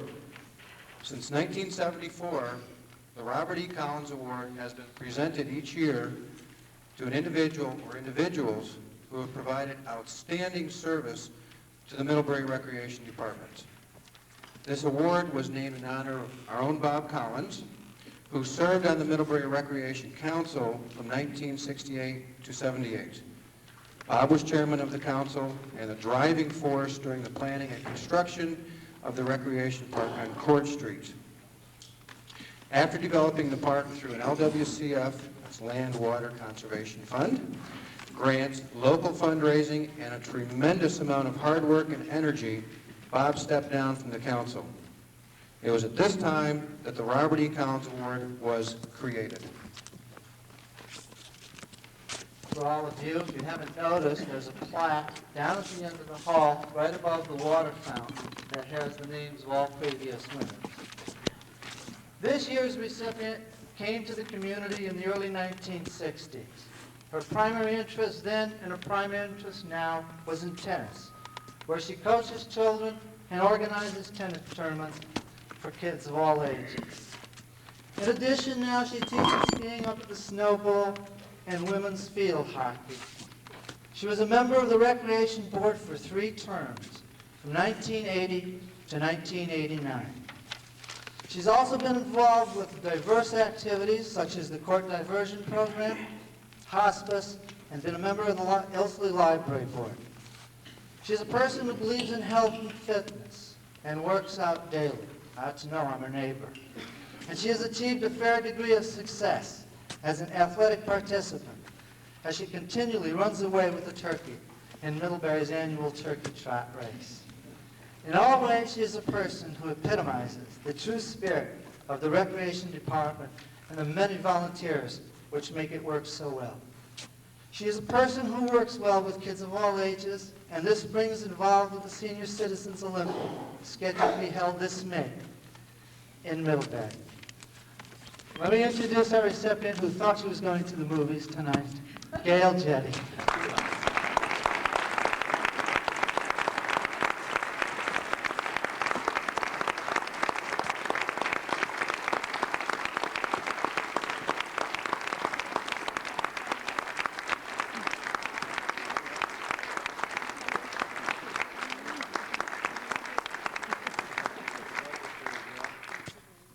Best of luck for all the work you've done. You left out tennis and sailing and all those other things you do. But thank you, and the community, thank you. Thank you very much.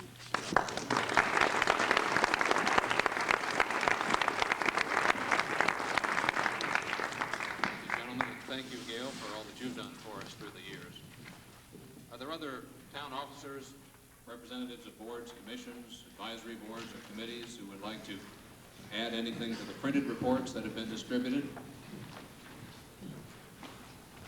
Are there any voters who would like to question the town officers on the reports that have been distributed? Items that won't be coming up on the warning a little bit later. If not, Bob LaFiandra wants to be recognized. Bob.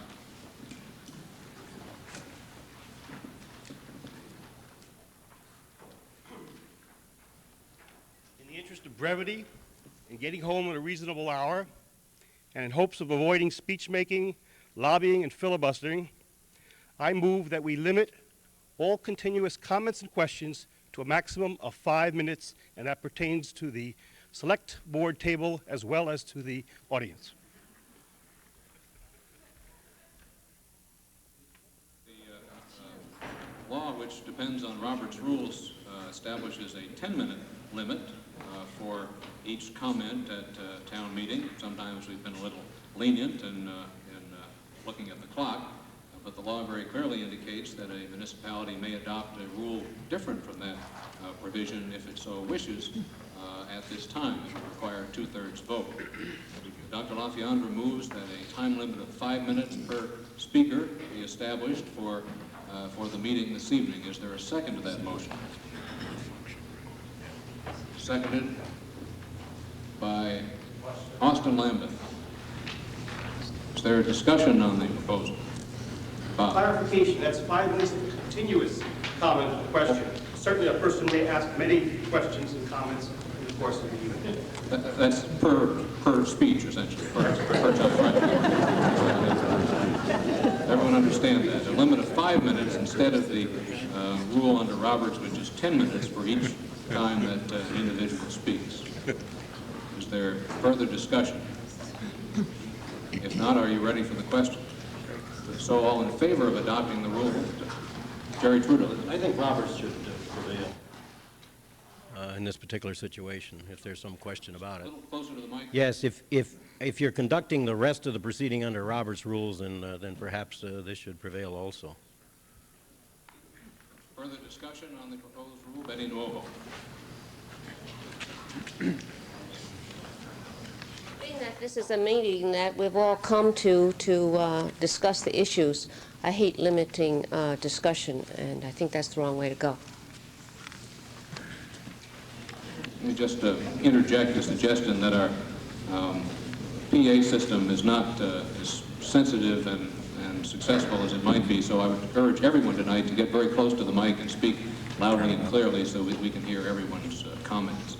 Further discussion on the proposed rule? If not, are you ready for the question? Chris Halpin. My feeling is that Dr. LaFiandra's suggestion has a rather chilling effect. I don't think in the town of Middlebury that we need to add further limitations on our right to get up and speak and ask questions.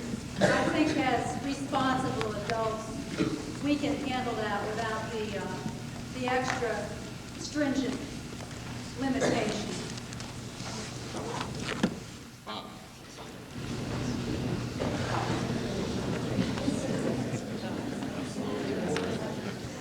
I agree with the previous speaker to a certain point. I have stayed to the end of each town meeting now for the last 5 years. And I'm sorry to say that a large part of the town meeting has gone home by the time of the end of the agenda. And there are a number of points, including those which are not on the agenda, that are discussed at the end of the meeting when we should have full input.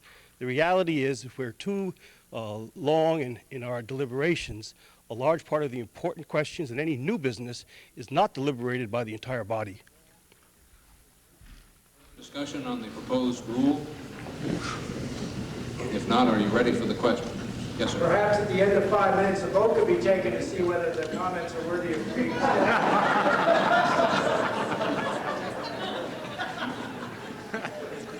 That's cloture.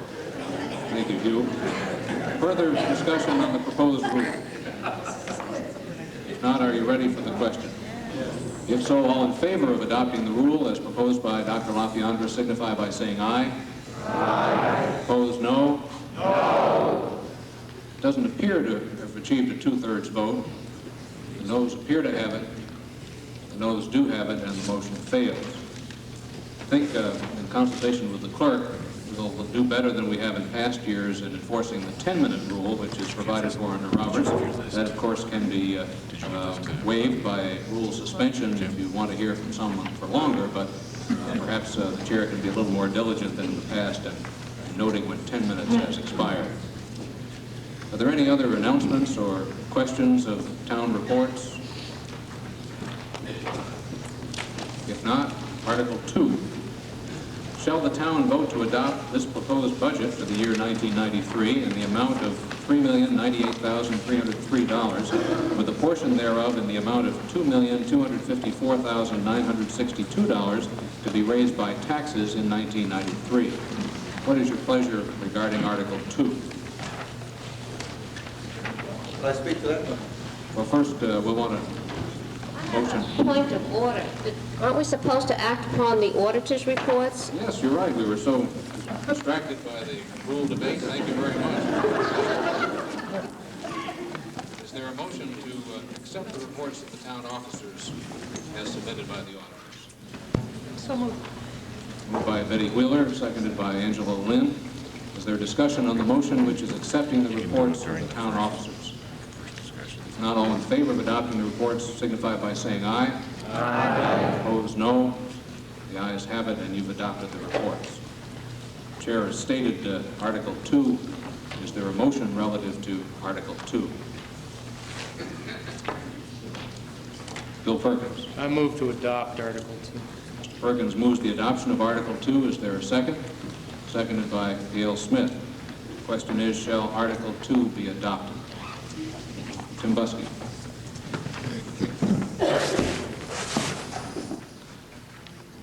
I'll try to keep this brief, but I've been charged with trying to explain revenues and, in particular, the deficit, which you'll find in your town report this year. If I can, let me first of all point you to page 35. If I have your attention, I'll move around a little bit, but I do have charts which illustrate what I'm talking about. Try to get them around so you can all see them. Just to give you a little background, in 1990, we had an estimated tax rate of 57 cents in Middlebury. The reason I call it an estimated rate of 57 is because you can't compare it with 1991 since there was a reappraisal that year. But it's estimated on the same basis as 91, 92, and what we're looking for in 93. 1991, we had a tax rate of 59 cents. 1992, the town portion of the tax rate went down to 58 cents. And in 1993, you see down here, we're anticipating a 62-cent figure for our tax rate. Now, very quickly, to indicate to you why we're going for 62 cents and we're not following this very austere line that we have in the past of anywhere from 57 to 59 cents. The reason is we made a mistake. Last year, you authorized us by budget to spend $3,050,143. We set a tax rate Unfortunately, we set the tax rate too low. We were not able to collect the money that we needed to run the town. So a couple of things happened. This illustration where the $3,050,143 is on page 69, if you'd like to refer to it in your book.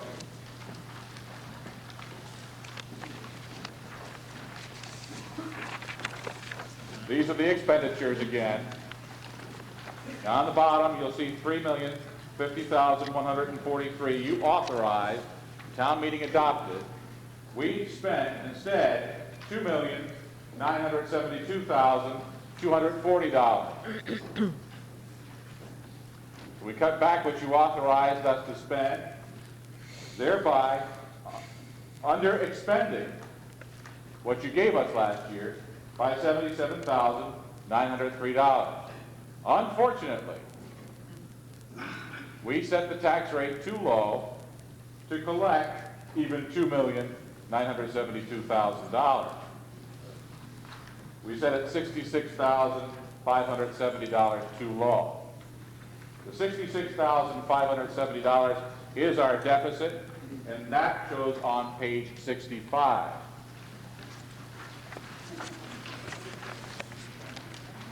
The deficit is on the revenue side, or schedule of cash receipts, if you will. At the bottom, you'll see surplus/deficit total, and again, it's a deficit of $66,571.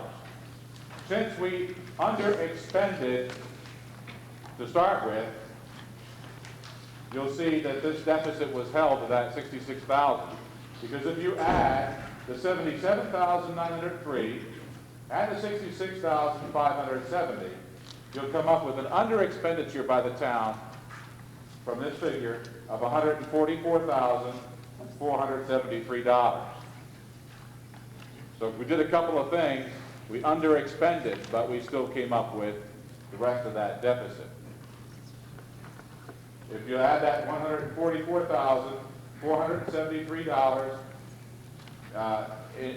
you'll find that that is the figure. On the bottom of page 65, that is the difference between column 1, total cash receipts, $3,043,162. That's just before you get to the surplus deficit. Minus $2,898,689 will equal $144,473. Again, our mistake last year was to reduce the tax rate a penny. Had we charged 60 cents last year for the town tax rate, we would not be in this particular position today. What we should have been doing was watching what we were doing in setting that tax rate. But we were taken up by the economy and also by the idea that taxes might be a little slow coming in. And we were looking at a figure minus the delinquency. And we were supposed to be looking at a figure plus the delinquency. Okay, so we thought the 58 cents would do it. It didn't do it. We ended up with that deficit. So now, in 1993, we're asking that we still budget only about 1.57% above last year. Very austere budget, but we still have to make up that $66,000 that we didn't tax for last year. So we're looking at the possibility, should we want to make up the deficit this year, which we have to by law, and have the budget that we have before you, that we come up with a 62-cent tax rate for 1993. That's a 4-cent increase. That's a significant increase for the town's portion.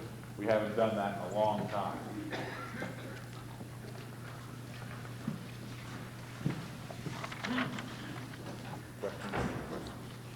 Any questions? Chairman will take questions on this portion of the budget preparation, the issue of revenues and deficit at this point, if there are any, and then other selectmen will discuss other portions of the budget. Any questions of Mr. Buskey on what he has just presented? Not? Bill Perkins. questions.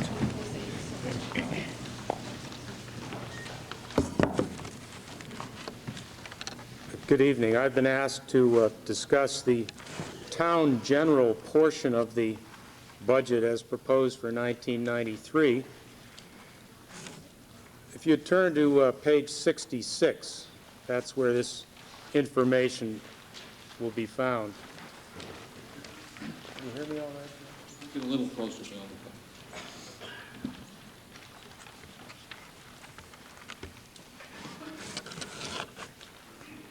I have a note up here on the top that if anybody else is talking into a microphone, please keep in mind that there are also microphones placed for MCTV over here on my right or your left. So please don't remove the mic and move away because you won't be picked up on television. Looking at page 66, Schedule 6, moving right down to the bottom line, which is toward the bottom of the page where it speaks total for general government, you'll see that there is an amount budgeted for 1992 or adopted by the selectmen of $498,593. Actual expenditures in 1992 amounted to $491,291, which is $7,000 less than budgeted. There are individual areas up above there which speak to some of the particular places where significant differences occurred between budgeted and actual. Zoning board spent a bit more than was budgeted for them, but they had some very interesting and prolonged debates and activities this year, including the Grand Union public hearings and some other events which extended their activities more than expected. Moving on down to the municipal building, we see that actually in that case there were approximately $3,000 less spent for the maintenance at the municipal building. The auditing area further down that column shows a better than $2,000 savings between budgeted and expended. Similarly, our legal services were considerably less, almost $4,000 less than anticipated. So in total, 1992 indicates a $7,000 less expended than budgeted. There is an increase this year of 4.63% proposed by the selectmen.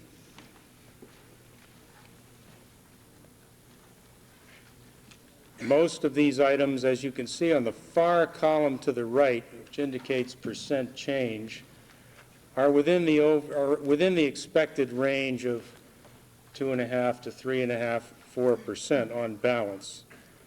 There are some new items at the bottom that should be mentioned, and those are the ones that account for this particular part of the budget being over 4.5% of an increase.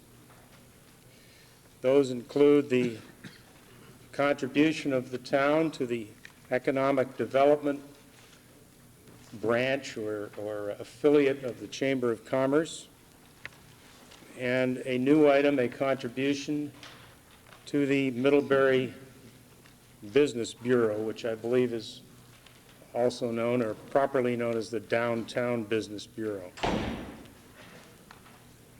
Both those items were put in here by the Board of Selectmen in the feeling that we have a long-standing commitment to the continuing vitality of the downtown of Middlebury.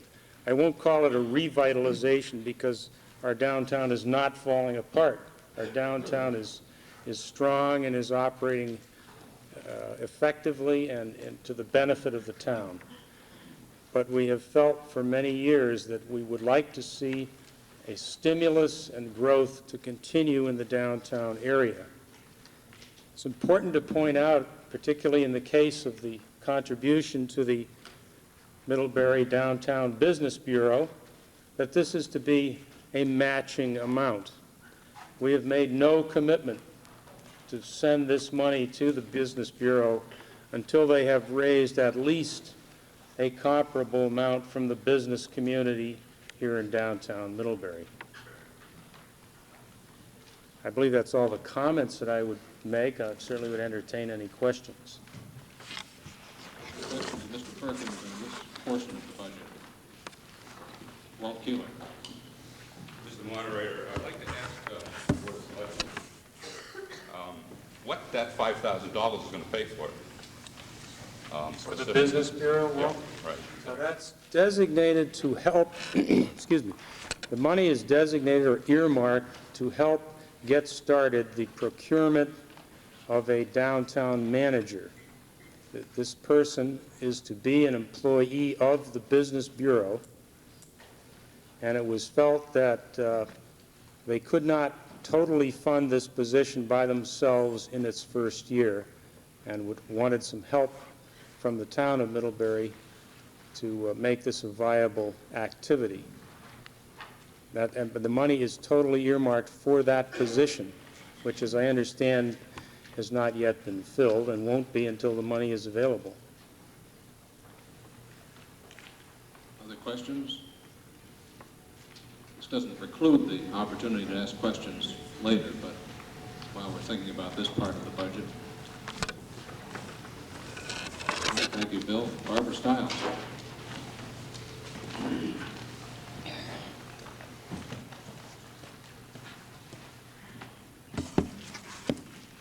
My portion of the budget's a little bit smaller than Bill's was. I'm going to talk about the library. A little closer. Okay. I'm going to be talking about the library. And the reason for this being over our decided amount of a little over 3% that we'd aimed for was that in the library there are only 2 people that are on the town pay scale. And this was an effort to try and bring the other employees of the library up nearer where the other, the library employees up near where the other town employees are. And that's the only special thing we're doing there to increase, even though books typically are going up and all, they're keeping that to a minimum. Now, are there any other questions about the library's portion? Thank you, Barbara. Mr. Buskey. Police and Fire, page 67, at the top, Public Safety. On the police budget, the most significant item is the increase in communications. That's a 40.37% increase. $16,240 of that is money that was required to be put in there by the state for a dispatcher that we may not now need. That also includes some money for the Saturday dispatcher, radio services, etc. But there is some dollars in that particular budget. Also, in the fire department budget, the increase there is a raise in salaries from $5.50 an hour to $6 an hour for fighting fires. And the East Middlebury Fire Department increase is most generally that increase is due to the requirement for hepatitis B shots for the firemen. Questions on the police and fire sections of the budget? Pete Gibson. Jim, are we going to have to pay for our dispatching service from the state or not? As of right now, no, we don't have to pay for it.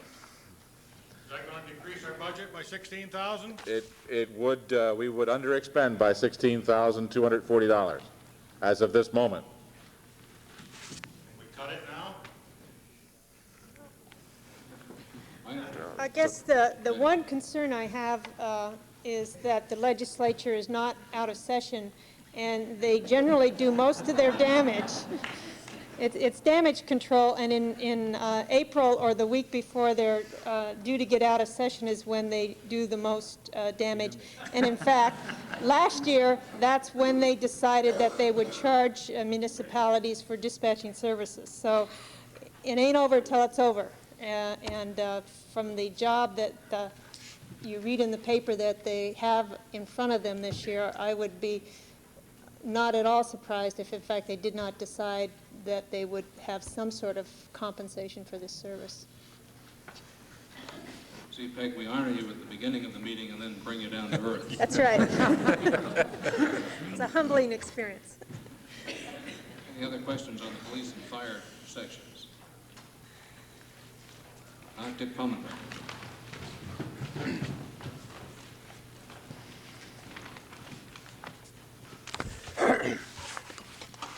I'm supposed to discuss the Public Works budget, part of the budget. If you'll turn to page 68, you will see at the top of the page the total for the Public Works Department. And we've come up with a 2.05% decrease over last year's budget. I want to point out that in this budget, approximately 35%, or close to $200,000, is for personal services or for salaries.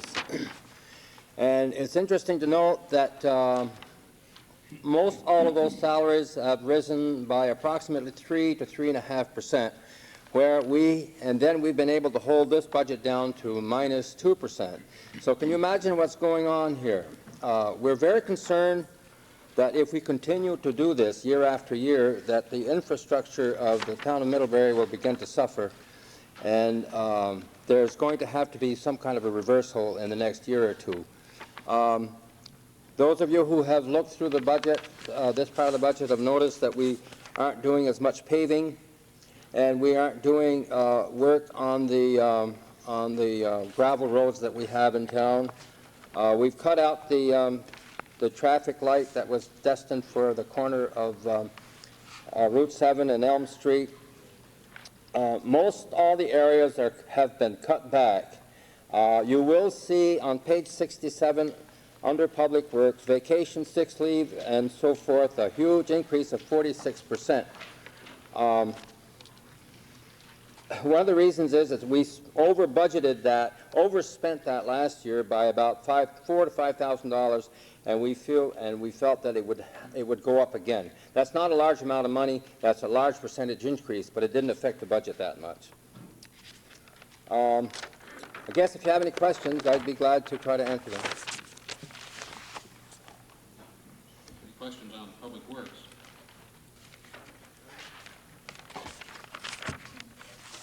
Thank you. Mike Kieran.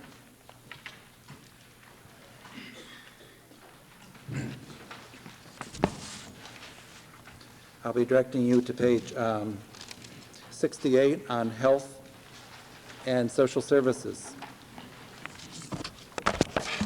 This area of the budget basically has been held at 3% or less, as you can see. If you run down to the bottom, the total health and social services are really 1.47. The agencies that are represented here have been basically, if it's 0%, it's basically been that they've come in and requested no new monies, and we've funded them as such. Agencies that are at 3% were basically held at that in line with the budget that we've been trying to present the town. So some agencies have been cut a little to conform with that. We have not added any new agencies here. Peter Leidenbaum later on this evening will be talking about Articles 6 and 7 and talking about our philosophy as far as adding agencies that are not presently in our budget. And I would let him explain that. We've certainly spent a lot of time on this small section of the budget. Quite a few hours actually went into this, trying to figure out how we are going to fund these, be as fair as we can to all the groups that request. And we are now seeing more groups requesting, and that's one reason why you'll see that they were not included in this budget, but put as an article for you to vote on tonight, but Peter will address that. I would entertain any questions, if you have any, on the different agencies that we have listed here and our funding. That's again on page 68. Any questions on health and social services? Thank you, Mike. Gail Smith.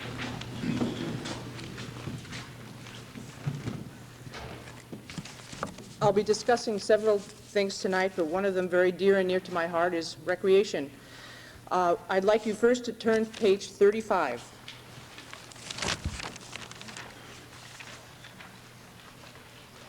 Simply put, we have the expenditures, the fees charged, or the income to that particular account, and the money that is requested through tax dollars.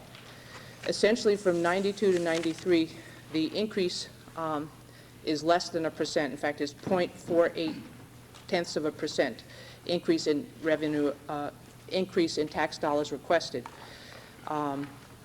Throughout this budget, on many pages, the expenditures and the fee schedule and so on is documented. On the next page, what often happens is the fees or the revenue that's generated by the Recreation Department is not easily identifiable in our budget. And if you look under revenues, it says charges for services. And that number reflects the $66,000 that comes in through the Rec Department, but you often can't find it. Looking over on page 37, essentially this budget has been level funded. In 92, you notice expenditures for the Rec Department were 5%, and they continue to essentially be that this year. The one thing that you won't find in here are any costs for the new Memorial Sports Center. Indeed, as a town, we're very fortunate to have had the effort put forth and the realization of this dream occur. And at this point, it continues to be the intent of both the Board of Selectmen and the Recreation Department to have this operation fully self-sustaining and not be of any cost to the town of Middlebury. So just to allay any fears along those lines. That's about as much detail as I'm going to offer in regards to the Recreation Department. However, I would entertain any questions at this point. Questions on recreation? Yes. Like how much is too recreation or too little recreation or anything like that. The next point is a part of the budget that is most frustrating to taxpayers, and this is in the area of fixed cost. And if we just quickly look at the little chart from 92 to 93 on page 37, you get an idea that this is a fairly large part of the budget, and yet I'll soon point out how little control we have over this particular portion. If we look to page 69,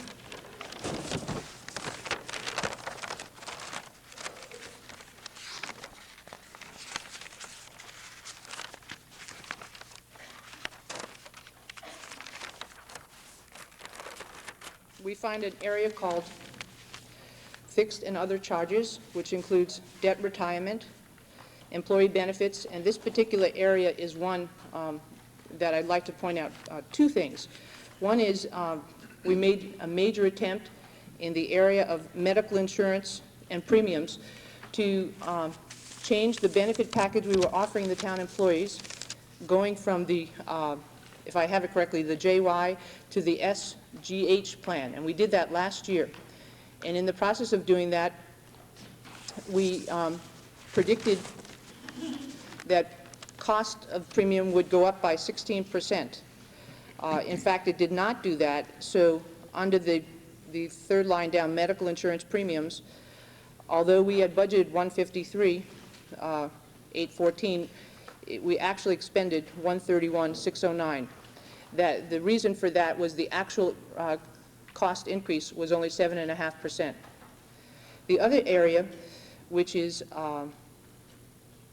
medical insurance reimbursement, we set up a program where We would cover deductibles the first year in this transition, and we set aside a certain dollar amount per employee, and that dollar amount was not utilized by all town employees. Thus, we experienced another saving in that area. The thing we're indeed most proud of is a real involvement of the town employees in managing their health care and managing the rising costs, and working together with the town. We feel that we are making attempts to improve the benefit package and at the same time trying to cut costs in educated and reasonable ways. Under retirement, you see an increase because we went from 5 to 6% of funding of employee retirement. In workers' comp, there's an increase, and the rates for workers' compensation is established by the state. It does not, by any means, indicate a rise in claims within our municipal employee group. The debt is explained on page 54, and basically we will be having some increases this year, and I can explain those.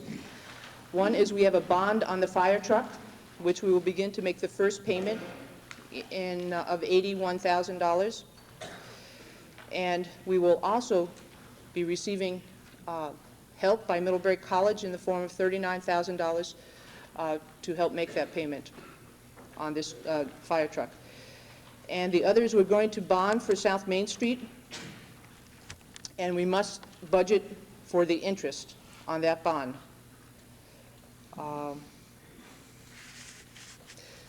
I guess at this point I'll stop and answer any questions if I could possibly do that.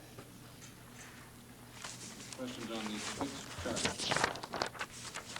Yes, Bruce Burgess. Thank you. Gail, if you manage to save some money in the medical insurance reimbursements, why are you increasing that by almost $14,000? We're not increasing it by that amount. Expenditures were $18,124, and you would like to spend $32,000.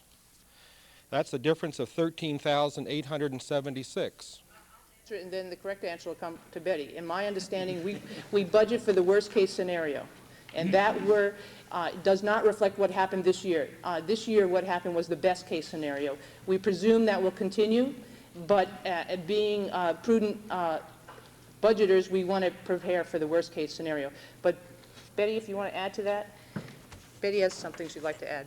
This is somewhat of a self-insurance, and we have committed to the employees that we will set $875 per employee that pays for the deductible and a copay. If in fact the employees do not have any health issues and do not use it, they don't get that money. It's in, and that's why last year only the $18,000 was actually used. But we have to meet our commitment to them to make sure the money is there in the event that it is used. When did you make that commitment? Last year. And how long will that extend? Well, that in making the change from the JY to the Comp SGH, we in fact developed a plan where we would have self-insurance. So, in fact, this last year, because of this conversion to this different plan, we saved $16,000, and we expect that we will save an additional $16,000 this year, having made the conversion. So everybody's a winner, and the taxpayers, we believe, are winners as well. The question was, how long will does that commitment extend? You did not answer my question. It will stand until the board decides they want to change it. There's no commitment as to a time period. Does the board vote on this each year? No, we just continue it unless someone raises the issue that they would like to have it looked into or changed. When does that opportunity occur? It can take place any time during the year. We're always looking at employee benefits, and if a selectman raises that issue and thinks there should be a change, then we would look into it, and it would be voted on by the board, but wouldn't take effect until the following year when we're on the health insurance, it's from a July to June period, so we wouldn't make those changes any time other than at that period of time. One more question. Does this town have a policy of insuring partners in a household who do not work for the town? No, sir, we don't. Thank you. Not yet.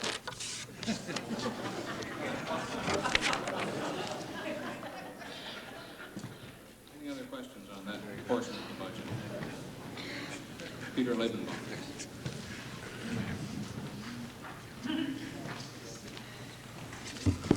Oh, I'm sorry, Peter, just a second. Bill McAllister, you had a question? I've been waiting for an appropriate time to ask this question, and I don't know when that would be. Am I correct in assuming that, or in checking that all of the increases are shown against last year's budget rather than last year's expenditure? That's correct.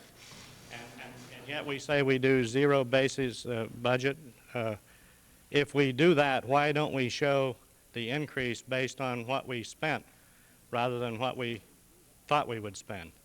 Well, we don't pretend that we are claiming zero-based budgeting, even though we start out from scratch each year. We know that historically, when there looks particular line items are underspent, in many cases there are good reasons why they were underspent in one year, but they will not be underspent in the following year. Either an employee has been out on long-term or short-term disability, or in fact an expense that was in a particular item was not made in the previous year but could be made again. So each year we look at the budget, and we have found the most effective way to show where the increases are based on the last year's budget, not on the expenditures. So it also shows where we've underspent. It also shows less increase. Does anyone know what the increase would be? And I guess I could figure it over what we spent rather than what we budgeted last year. It hasn't been calculated, but if you had a calculator, I could figure it real quickly. I would like to ask that in the future some consideration be given to show so that the voters and the taxpayers know what the increase actually is, that consideration be given to showing the increase over what we spent rather than what we budgeted. Because it gives the appearance that we take what we've budgeted and start from that and go from there. And I didn't think that's what we were doing, and you say we aren't, but that's the way it comes out. I understand what you're saying, Bill. One other question. Has there been any recent consideration given to going to a fiscal year, budget year, rather than what we're doing now? We had looked at that last year, and there are a number of reasons not to, and there are a number of reasons to do it. And I guess the one best reason we have to switching is that, in fact, for 3 months out of the year, until we wait till the March town meeting, we're spending money that hasn't been authorized. But there are many other issues that come into play, budgeting for, if we continue our town, the biggest one is if we continue town meeting in March, then we in fact, and we start our budgeting in November, we're looking at a crystal ball 16 months into the future. And having had that experience in a town that I was at, it's much more difficult to do, and your forecasting gets faultier. The alternative is to move town meeting, and for many of us, there's an endearment with the first Tuesday of March, and so we can't get away from it. So it has been discussed and certainly continues to be discussed. If you figure the year-to-date, it would be a 1.6 increase instead of 1.5. Bill, Richard has figured out the increase. It would be 1.6 as opposed to the 1.58 that we're proposing, if it's based on the expenditures. Peter.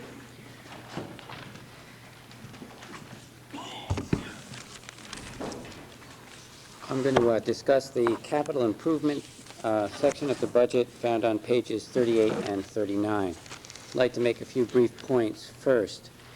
The capital improvement plan is the planning document for the town infrastructure. That may be helpful. The capital improvement document is the planning document for the town infrastructure. What is shown here is a 5-year plan, 1993 to 1997. We also have a 10-year capital improvement plan. I'm going to be talking about the left, the column on furthest to the left under town funds. This represents what is to be collected this year and dedicated to these projects through property tax revenue. Other funds come from other sources. This year, for example, from Ben & Jerry's, from cost sharing with the state, and from Middlebury College.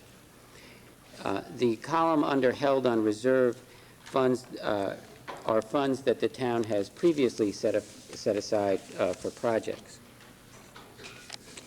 The capital improvement plan is first acted on by the Public Works Committee of the Board of Selectmen based on recommendations by the town manager and the Director of Public Works. It is then submitted to the Board of Selectmen for their approval. Might note that the sum of, as Richard said before, again under capital improvements, we have a sum to be spent this year of $149,560, and this is an all-time low, and it is of concern to the Board of Selectmen. The board is aware that the danger is that the town's infrastructure will deteriorate to the point where it costs more to repair it than it was to maintain it. And at the same time, the board is also aware of the property tax burden borne by the citizens in recessionary times. Therefore, the board expects to increase these funds for capital improvements in the future. I might finally note that for the last 4 or 5 years, the town has bonded more for capital improvements than it had in the past.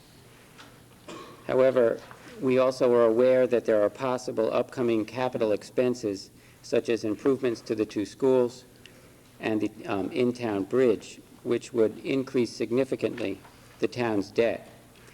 The manager has recommended to the board, and we have agreed, that we will once again revert to our previous behavior and set aside money for projects, sort of a pay-as-you-go, and bond less for projects.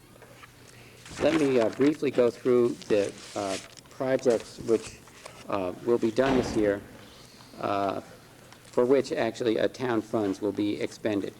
The first, under general government, on page 38, is a computer purchase, and we're paying off a note on that computer purchase.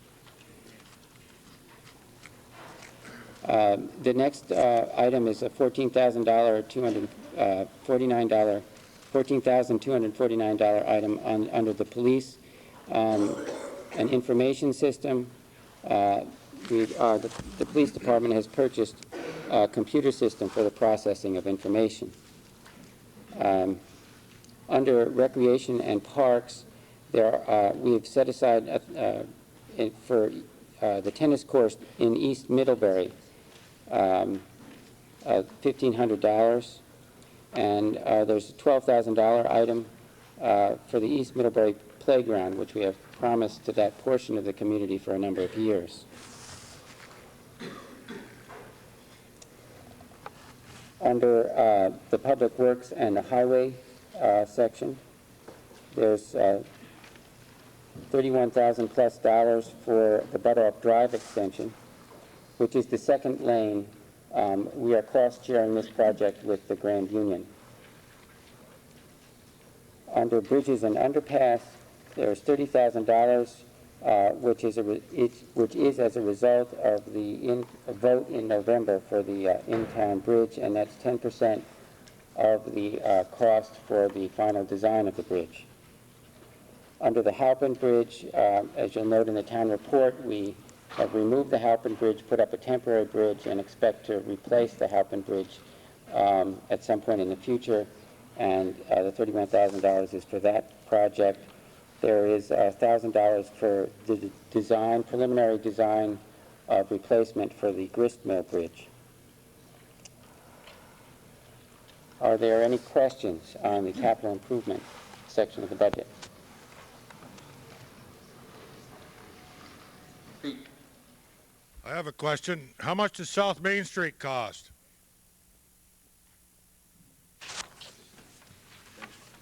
If you look in the managers on page 12,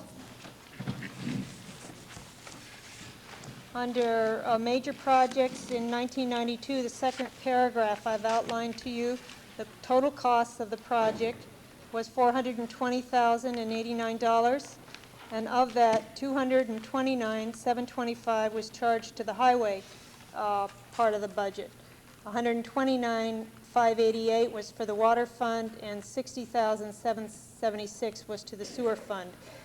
Each one of those funds are separately maintained by the town and paid their shares of it. With a generous contribution from Middlebury College of $60,000, we find that we now only need to bond for $180,000 instead of the $195,000 that the voters had authorized this last year. Very good. Bill Murphy. Bill Murphy, East Middlebury, and $45,000 earmarked for sidewalks improvement. How much of that is going to the East Middlebury Rocky Road sidewalk? Almost all of it. Right, Bill. Are you happy? Other questions on the capital improvement section of the budget? Thank you. Any questions on any portions of the budget that the selectmen have presented to you this evening? Bruce. Under what portion of the budget would you include repairs to the PA system?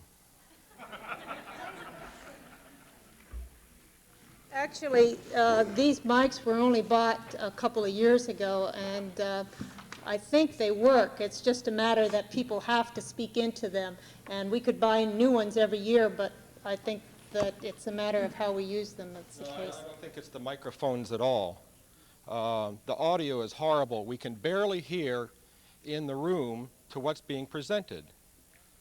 Now, my question was, what part of the budget can you affect a repair to the PA system? It would come out of the municipal building budget, but we have noticed no problems with it in order to expend the money to have it repaired. There is a switch, and someone is going to turn it up, and let's see if that works. Well, I'm telling you there's a problem, and I'm happy to introduce a motion for enough money to get it replaced or repaired. And I think it's not appropriate to come in here where there's an obvious audio problem and say we haven't noticed any problems with it. There's a problem, Betty. Do you know how much it would cost to get it repaired? Bruce, we haven't looked into it because we only use these microphones when we have a town meeting, so they're used. Or when you have public hearings for Grand Union. It's been bad for a long time. Is there enough money in the budget if I came into the selectmen to ask them to get it repaired, you could repair it? I would assume so because, as I say, we haven't had anybody look at it, so we haven't had an estimate. Thank you. Then I won't introduce the motion. Okay.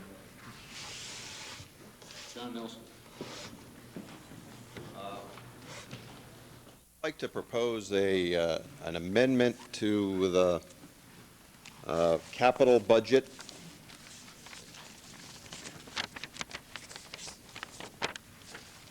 Before I propose my actual amendment, I'd just like to make a couple of comments.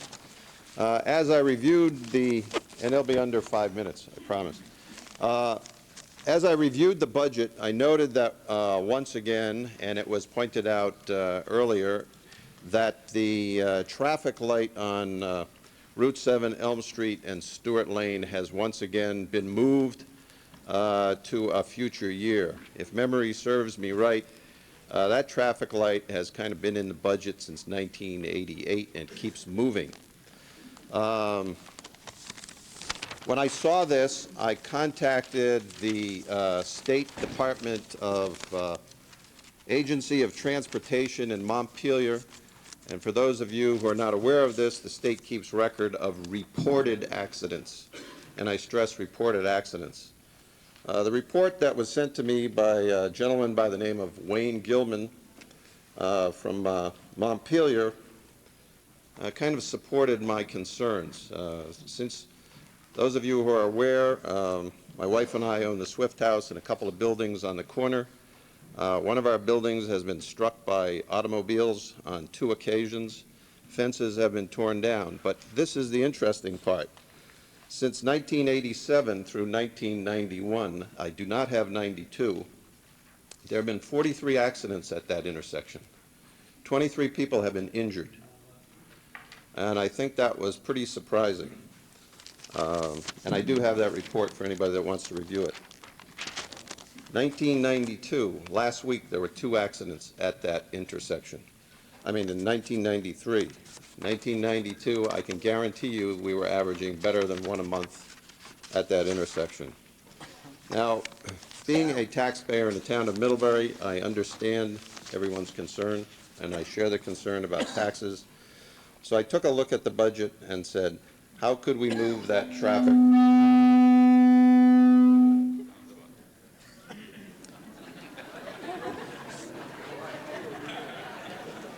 How could we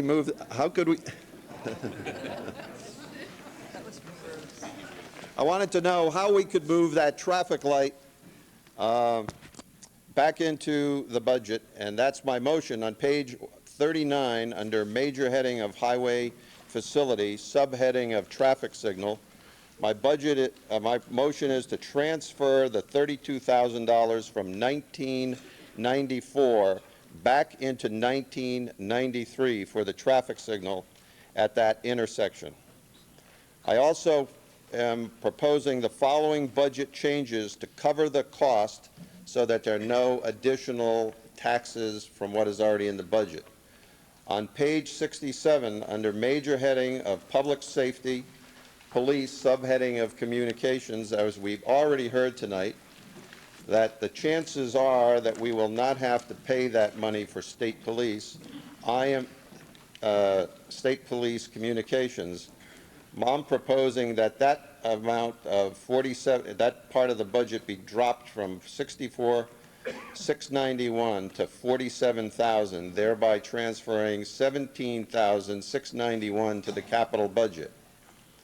On page 65, under other receipts, subheading police fines, which are presently budgeted at 15,700, I am proposing an increase of that to 20,700, and I'm going to tell the fine chief right next to me here how to collect that money.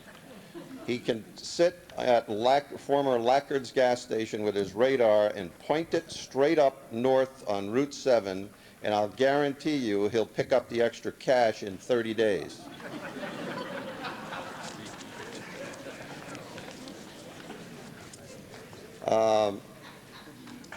I also wanted to point out, this is so that's also part of the proposal that we increase that funding. And I also want to point out that on page 54 in the town report under High Street construction, you'll notice that the financial note is there at a rate of 8.05%. I have contacted local banks in Middlebury, and approximately, right now, approximately prevailing rates to refinance that note would be in the area of 4%. So I am suggesting on page 69 under debt reduction through refinancing that the debt reduction line be reduced to $254,473, therefore paying for the traffic light that I think we need before a couple of people are not injured, but a few people are killed. That's my motion. Let me make sure we have that clear. There'd be several changes. I amended the numbers at the bottom. Great, thanks.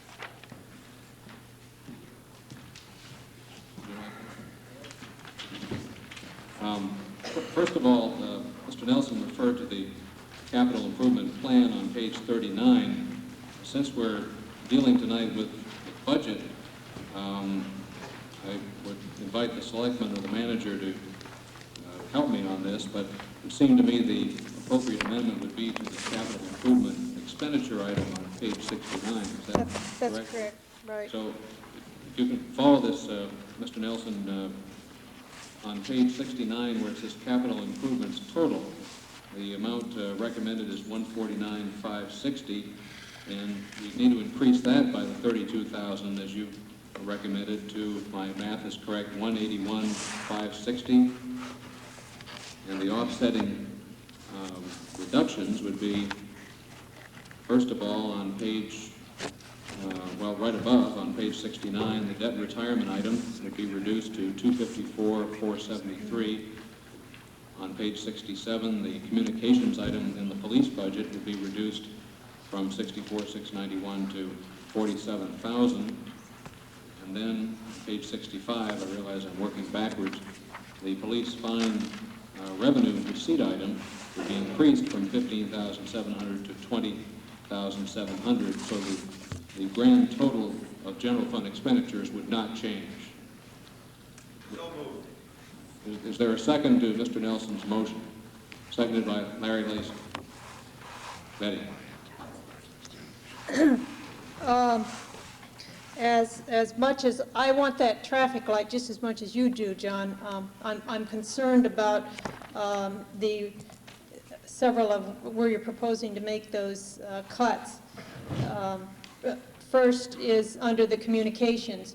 You're cutting 17,691, and as Tim reported to you, only 16,240 has been what we had budgeted for the state dispatching. So in fact, you've taken more money out of that budget, and we have a problem with that because the primary items in that budget are salaries, and these are fixed, and to cut those would mean that we would not be able to pay for the employees that we have now committed to. Under the second, under fines, we have had a number of years of experience in estimating what our fines will be. The chief has done an admirable job this last year in managing our departments so that during the day when an individual is sick, we are not filling those shifts. We are, but that does put us down a man.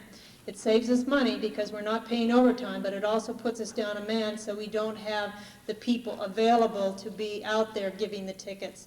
And the other issue is just one of perception. You're in fact saying we will be out giving you tickets, and that's determining. No community wants to say they have quotas. The High Street refinancing, we signed a 5-year note. We certainly would explore with the bank refinancing that. My concern is this is the second to last year of that note, and usually your interest is very small at those last years, so I'm not sure that we would be able to save the amount of money that you think we would be able to save there. John Tenney.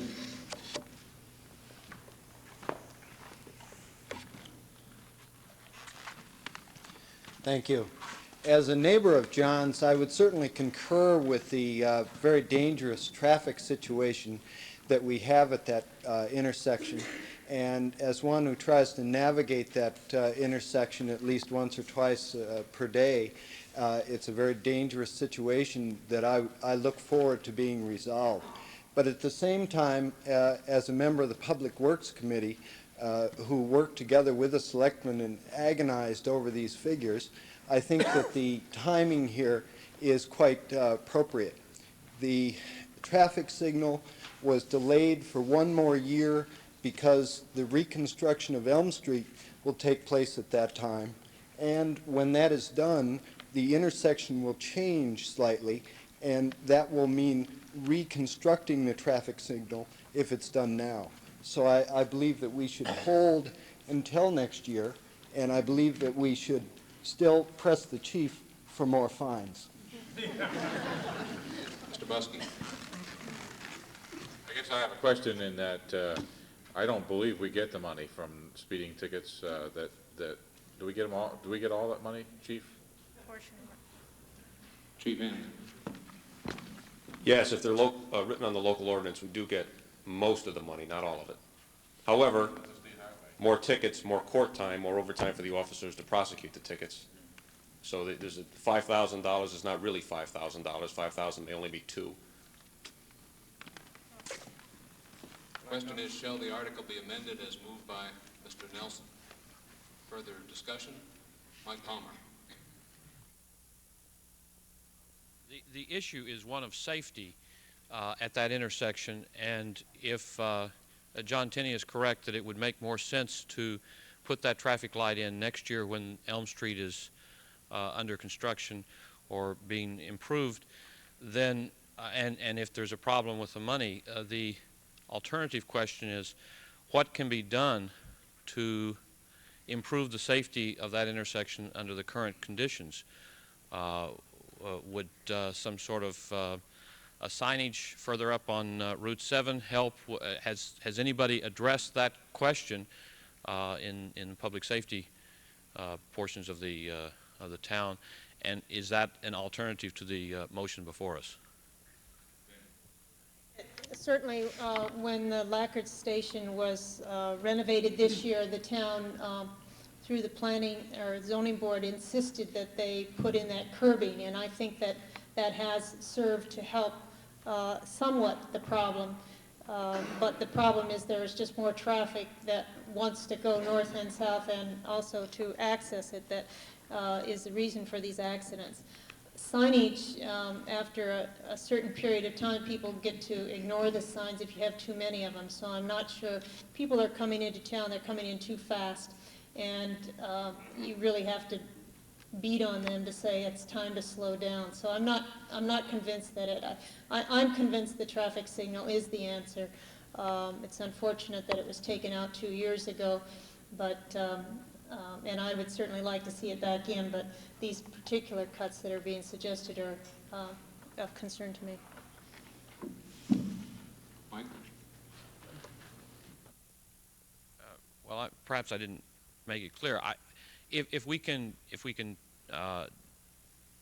are going to put this off for one more year, then it seems to me, should address whatever can be done, and it, apparently from Betty's answer, I gather that no one has specifically addressed this question of what can we do right now under the present circumstances, other than the curbing at the filling station, to.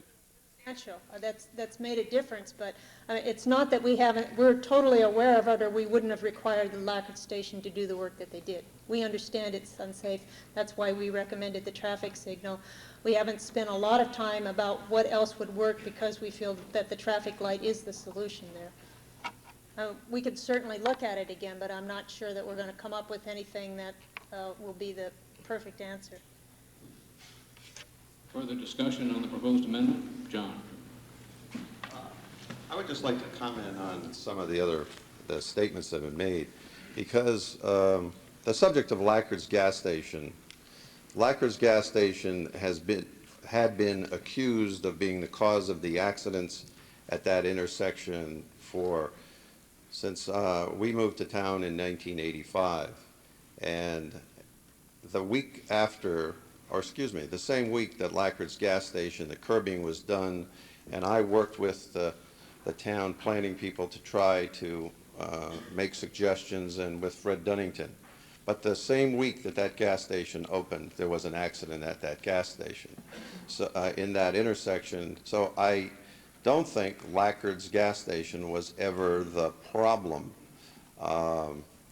That's one of the points. In rebuttal to my neighbor John Tenney on that and the Planning Commission, I would think that we would have enough ability in trying to understand how slightly Elm Street is going to be modified when it is constructed, that we could, in 1993, do a pretty decent job of placing the traffic lights in the right place so that they don't have to be moved in 1994. Question is, shall the article be amended as moved by Mr. Nelson? Further discussion on the proposed amendment. Are you ready, George Foster?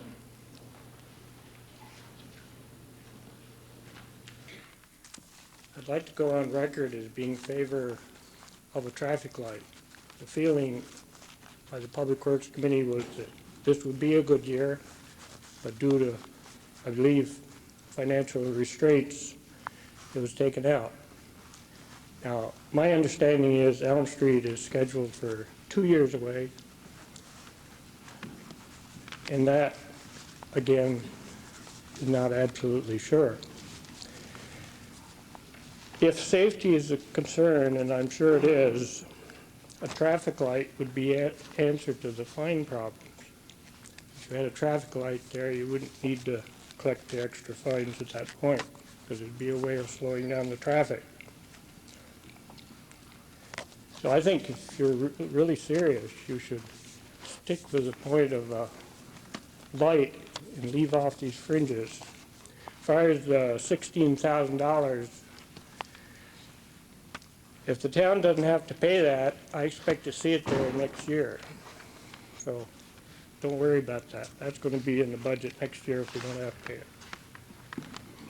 Bob LaFionda.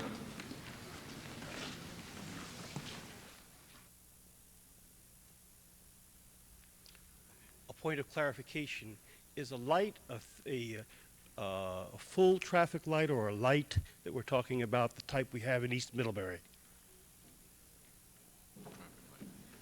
It's a full traffic light, similar to what's at Mary Hogan and at Charles Avenue.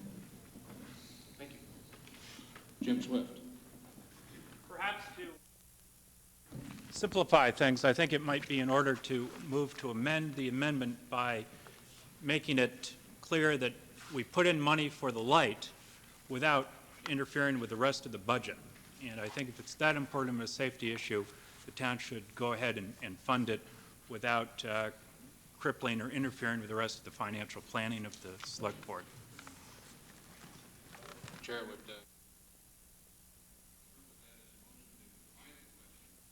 so that we can take up the question of transferring the $32,000 for the traffic signal into the current year's budget as one issue, and then the offsetting expenditure reductions and the police fine revenue enhancement as a separate question. So Mr. Swift moves to divide the question to take up the traffic light $32,000 item as one issue and the offsetting revenue changes as a separate question. Is there a second to the motion to divide the question? Mike Palmer seconds. Question is, shall the question on the amendment be divided? Does everyone understand that? Are you ready for that question? If so, all in favor of dividing the question signify by saying aye. Aye. Opposed, no? No. The ayes appear to have it. The ayes do have it, and the question is divided. We'll now take the first paragraph of, I have a written version of the amendment. First item in Mr. Nelson's amendment, which is the transfer of $32,000 from 1994 to 1993.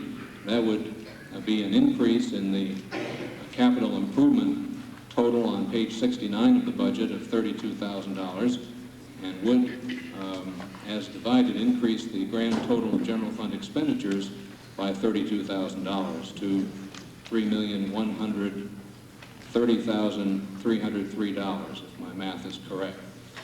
So the question now is, shall the article be amended as firstly moved by Mr. Nelson?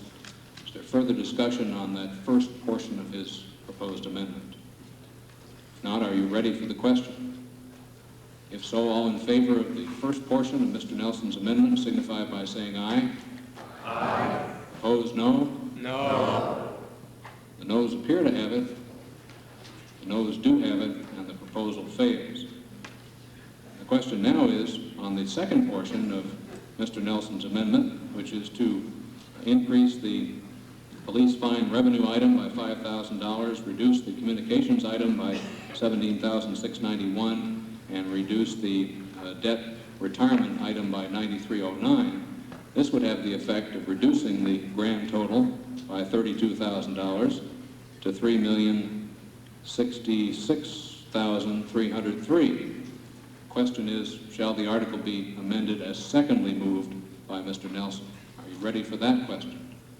If so, all in favor of the proposed amendment signify by saying aye. Opposed, no? No. Noes appear to have it.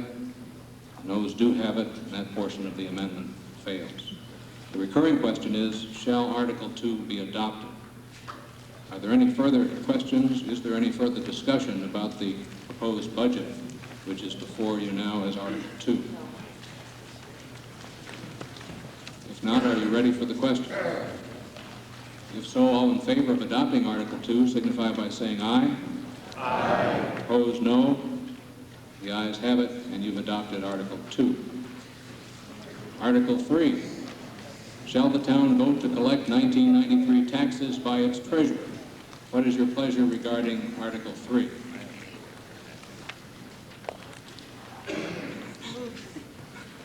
Betty moves adoption of the article. Is there a second? Bill Perkins. Question is, shall Article 3 be adopted? Are you ready for that question? If so, all in favor of adopting Article 3 signify by saying aye. Aye. Opposed, no. The ayes have it, and you've adopted Article 3. Article 4, shall the town vote to collect taxes on real and personal property for the year 1994 in 2 equal installments, due and payable to the town treasurer on the 5th day of July 1994 and the 5th day of November 1994. What is your pleasure regarding Article 4? Moved by Barbara Stiles, seconded by Dick Plumenville. Discussion relative to Article 4. If not, are you ready for the question? If so, all in favor of adopting Article 4 signify by saying aye. Aye. Opposed, no. The ayes have it, and you've adopted Article 4. Article 5. Shall the town vote to take advantage of 19 BSA Section 307 by expending a sum of at least $50 per mile in Class 1, 2, and 3 town highways? What is your pleasure regarding Article 5? Moved by Barbara Stiles, seconded by Peter Lebenbaum. Discussion relative to Article 5. If not, are you ready for the question? If so, all in favor of adopting Article 5 signify by saying aye. Aye. Opposed, no. The ayes have it, and you've adopted Article 5. Article 6. Shall the town vote to appropriate the sum of $650 to support Addison County Women in Crisis in 1993? What is your pleasure regarding Article 6? Betty Nuovo moves adoption. Is there a second? Seconded by Jim Swift. Peter. I have a comment from the selectmen to make about both this article and the following one. If there's no objection, in the interest of time, we'll let Mr. Lebenbaum speak to the procedural issue regarding both Articles 6 and 7 simultaneously. Is there any objection to that? If not, go right ahead. What I'd like to do is just take a few minutes to explain the rationale of the Board of Selectmen for warning items 6 and 7, which are would be the addition of 2 social service agencies to the Health and Social Services section of the budget. The Board of Selectmen could have included these in the section which you voted on earlier and decided not to, and I think it's important, as Mike said earlier, we spent a great deal of time discussing these items, and I think it's important to understand, or at any rate, we'd like to explain what our rationale is. I hope you think it's important too. As you've noted, the Board of Selectmen annually devotes a rather small percentage of its budget to health and social services organizations. In 1992, it was 2% of general revenues. In 1993, it's 2%. As Mike said before, we allocate, we direct the manager sometime in November to direct the department heads in terms of what the increase in the budget is likely to be, and that is the increase that we allocate for health and social services. That has not deviated in the last number of years.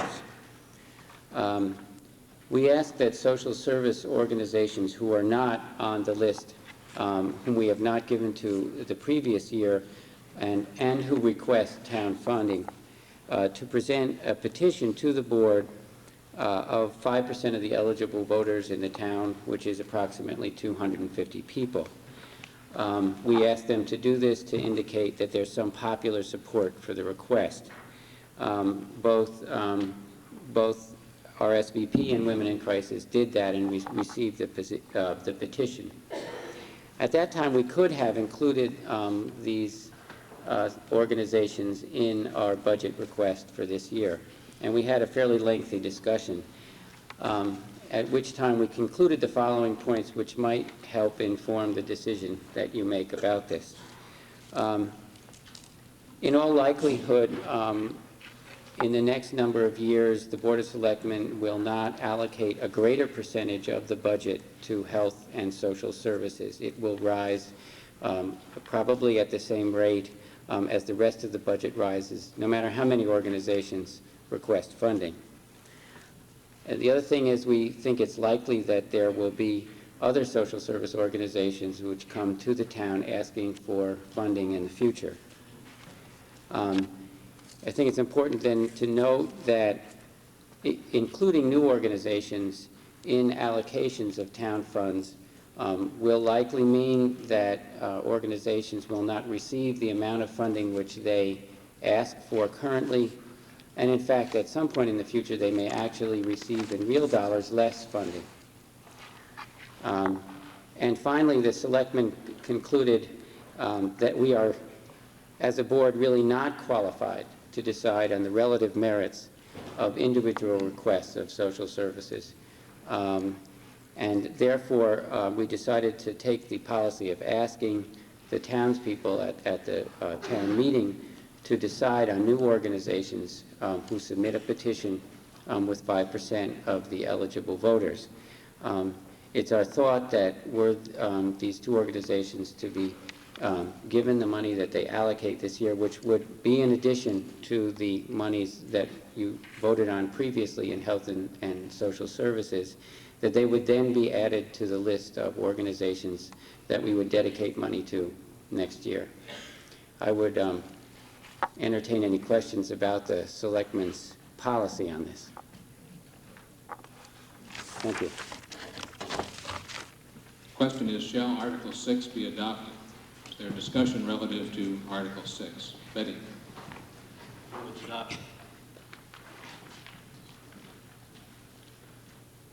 That's a little tall. I would hope that everybody would vote for that. There are 130 people, women that are helped in sexual assault cases and domestic violence. There's a brand new director there, Ursula Zeus, whom I've known for many, many years, and who's very good at administration and working. When women are in trouble, they need somebody that they can go to, and they need some help. And I would ask that everybody vote for this.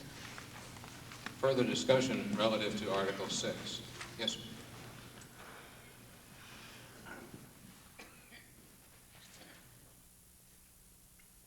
Yes, the money asked for represents $5 per person in Middlebury who was served in the last 2 years.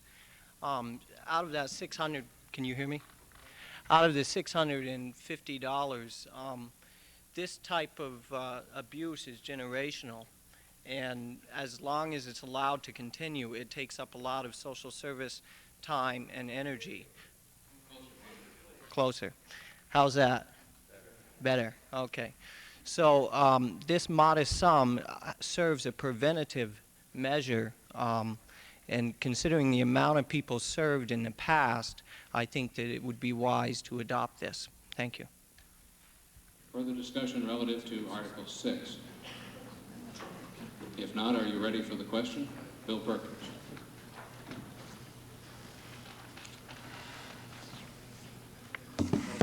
This may well be the most politically incorrect thing I've ever done, but I want to speak about the concept of putting on the taxpayers, the property taxpayers, the obligation to make contributions to charitable organizations.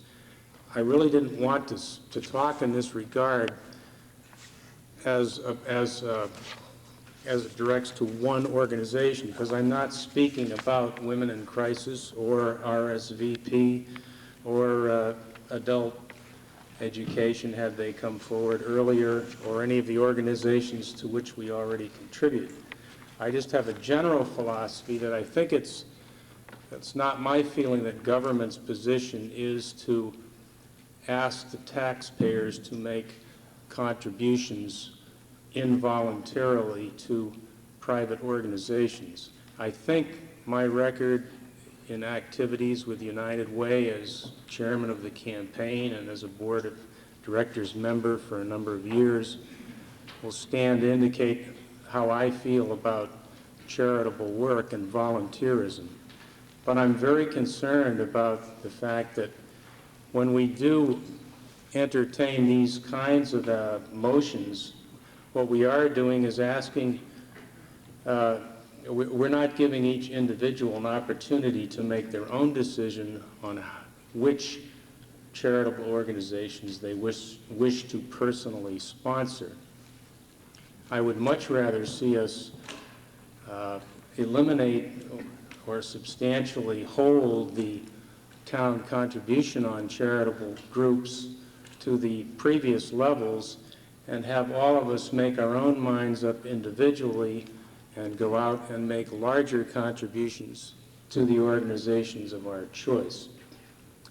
I don't really have a great deal more to say on this subject, and I guess I'm suggesting that I would like to simply like to see any additional groups and other groups rejected for additional contributions. Another point that was made, and I don't think I'm approaching 10 minutes yet, but every time we increase by the addition of a new group, when we increase the amount of money or that we increase the number of organizations that are splitting up the same size pie. That was one of the dilemmas we faced on the Board of Selectmen this year, was that, excuse me, that we would have to have cut back the contribution to several organizations that we already fund in order to accommodate those who had come in with petitions and in order to keep the budget under the suggested increase for the overall program.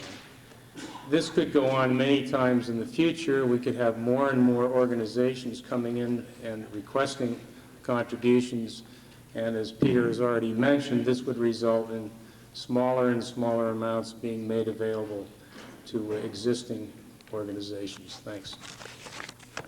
Further discussion relative to Article 6? If not, are you ready? Mike Palmer.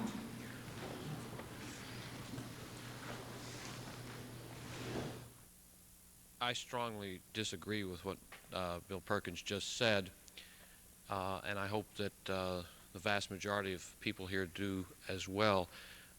For several years I was on the board of the counseling service, and remember that in the discussions of the board concerning contributions by various towns to the board, that it was important to the counseling service not only to receive the contribution of the towns in terms of the money, which is important of course, but also to have the recognition of the importance of the work of the counseling service, and in this particular case of women in crisis, of the contribution that that agency makes to the community at large.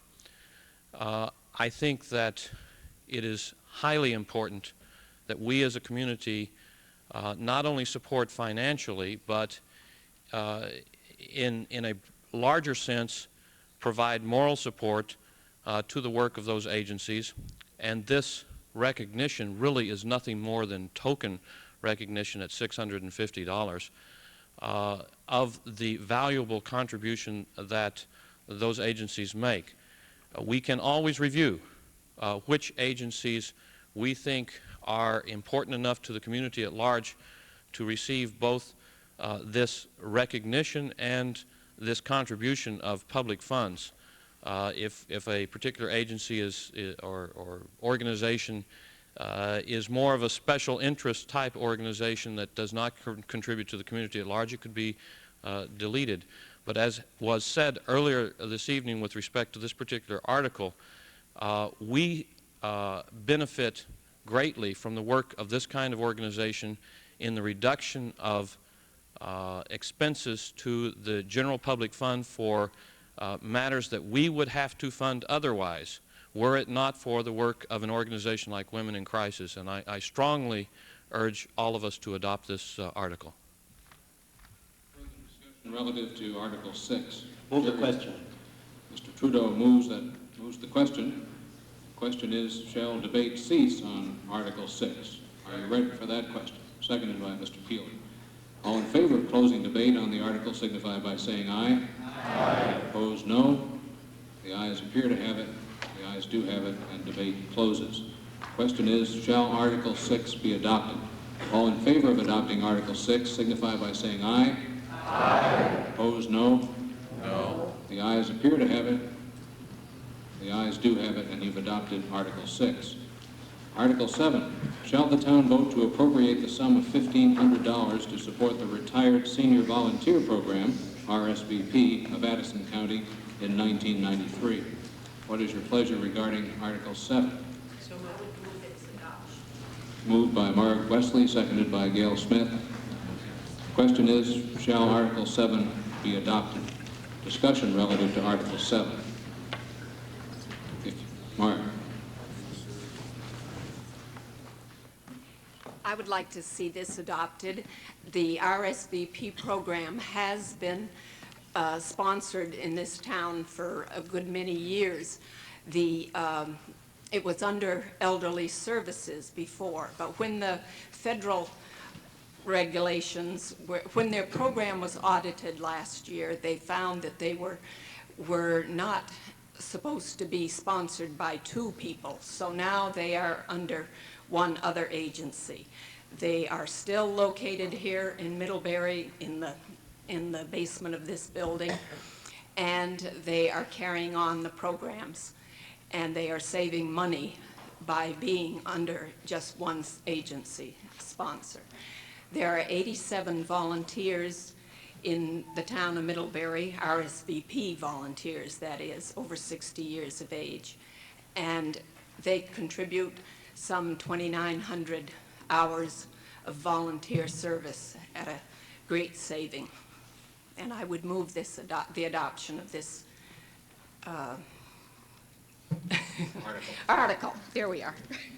Further discussion relative to Article 7? If not, are you ready for the question? If so, all in favor of adopting Article 7 signify by saying aye. Aye. Opposed, no. No. The ayes appear to have it. The ayes do have it, and you've adopted Article 7.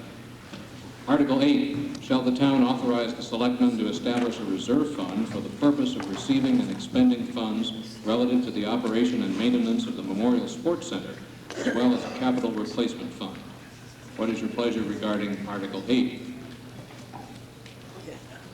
So moved by Bill Perkins, seconded by Gail Smith.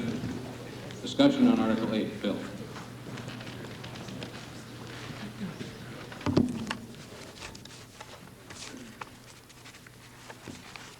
As Leif Dahlin mentioned it earlier in our meeting, the Memorial Sports Center is now open, up, and running. A number of years ago, and I'm not sure how many it was, but a couple of years ago, I believe it was 1990, the town entered into an agreement with the Friends of Hockey and the Memorial Sports Center Campaign Committee to take over and operate the facility when it was properly certified for occupancy. That hasn't happened yet, but it's not far away. The purpose of Article 8 is to establish a reserve fund for the purpose of receiving and expending funds. This really means that we are going to start seeing funds generated by the Sports Center before we actually take possession of it. That's already happening. Those of you who have been skating over there or who have kids in the schools that have been skating there know that some of them are paying $1 each time they go skating. That money is actually due to the town of Middlebury to assist in the payment of operating expenses. And the purpose of Article 8 is simply to formalize the arrangement whereby that kind of fund in the form of fees will be put in a special reserve fund and will be dispensed or expended for operation and maintenance. And ultimately, when the funds received become significant enough, will be set aside in perhaps what we could call a sinking fund to accommodate the replacement of equipment in later years. Are there questions or comments on that? Questions of Bill? Betty? Does that mean that the fees that we get now will no longer be given to the town, they'll be given to the town? I don't understand. Well, we are not yet technically receiving fees from the Memorial Sports Center because there is no mechanism. I think Betty can perhaps help me out in explaining the technicalities on this. Betty. When we entered into an agreement with the Friends of Hockey, it was that the operating expenses of this facility would not come out of the tax dollars. So this article is setting up an entirely separate fund so that it will have to be self-sustaining, and so that the revenues that come into that fund will be earmarked and will not go in, and as will the expenses. The bills will be paid out of that fund, but the property tax will not fund this organization at all. So the funds that are coming in there now would be going into this reserve fund, yes. Further questions or discussion? Bill McAllister. Who's going to administer this? And who is the employee who administers going to be working for? The primary responsibility would be with Leif Dahlen as director of the Recreation Department under the supervision of our town manager, Betty Wheeler, ultimately under the supervision of the Select Board. Then how are we saying that the town is not going to spend any money if we have a town?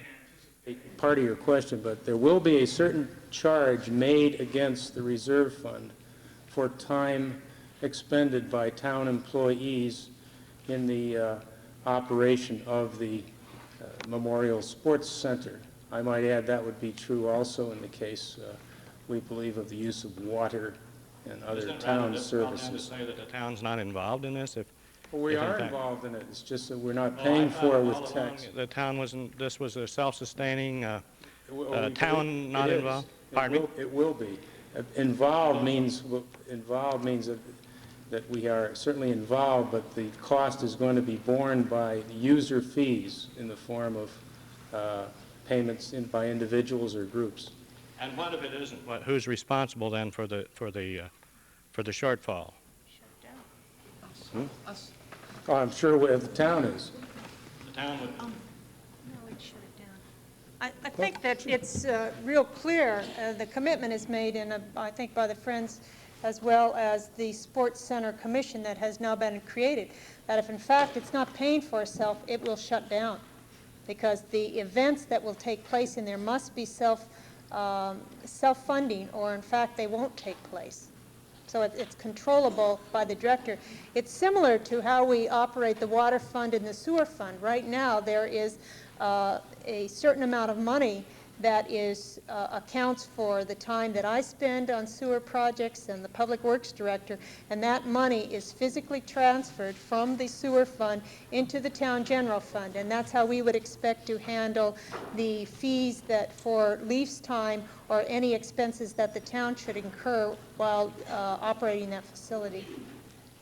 I assume that my questions will be interpreted as being opposed to the complex. I'm not. But I am opposed to having, I would just like to see the rules that were established originally adhered to, because the rule originally was that the town is not going to expend any money on this at all. And I wonder how many of us in here really believe that if it's underfunded, it will close down. I don't believe that it will. I mean, the board has made that commitment to make sure that that happens, and I think we have a recreation director that's well aware of that. So I'm confident with Leaf operating it that, in fact, it will pay for itself. Leaf has time to operate. If he does not, the fund will have to hire a person that will operate it. Incidentally, this is a kind of a... Maybe not important, but I want to take exception with my good friend, Selectman Pominville. I think we approved a budget that is 4% over what we spent last year, just as a matter of record. Okay.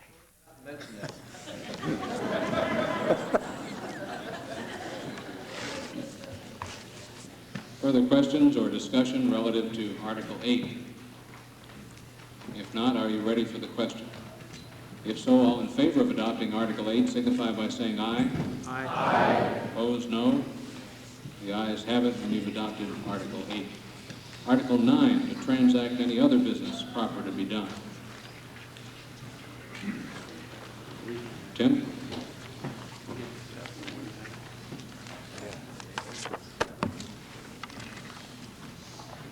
I've had the pleasure over the last 6 years of working with Barbara Stiles as a member of this Board of Selectmen, and I'd like to just take a moment to recognize Barbara for her 6 years of dedicated service to the town of Middlebury, her untiring efforts on behalf of all of its citizens, and for her special role of our expenditure watcher.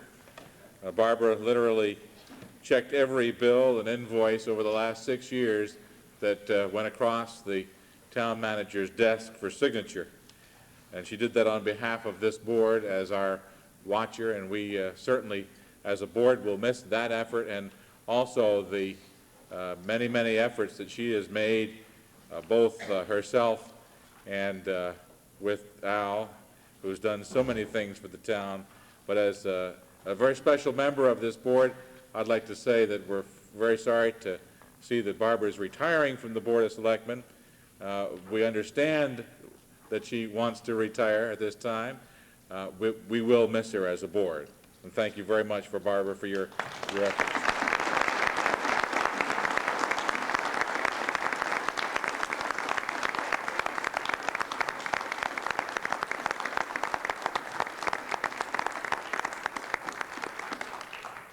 I just want to say thank you very much. I certainly enjoyed the 6 years I worked on the board and working with everyone. They've just been great.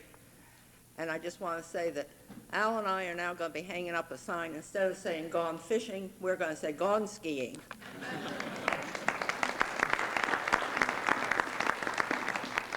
Thank you, Barbara, for your service, and Al as well.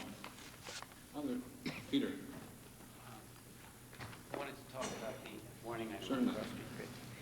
I wanted to, this could be the moment we've all been waiting for.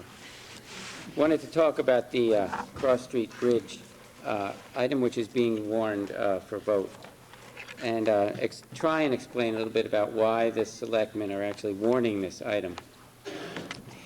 There are several reasons for this, and one of the primary reason, one of the reasons comes about through our understanding of the vote which the town took last November. There were 4 items that the town voted on last November, and all 4 were voted in the affirmative. A quick refresher is that basically items 1 and 4 approved of the bridge location and authorized the town to enter into an agreement with the state to design a bridge at that location. Items 2 and 3 basically instructed the selectmen to ask for voter approval at any point additional monies were to be spent on the bridge project. Well, we are now at a point in the process where with the State Agency of Transportation, we can begin to design a bridge. The cost sharing on this project will be 90-10, 90% borne by the state and 10% by the town. What we will be warning tomorrow, it's important to note, is for the design cost. It's not for the cost of construction. A bond vote on construction will come later, and that at the earliest would come in 1997 or at some point within our lifetime. while from items 1 and 4, it can be assumed that the voters wanted the town to proceed with designing an in-town bridge, from items 2 and 3, the selectmen decided the voters wanted a say at every available opportunity, and this is one of those opportunities.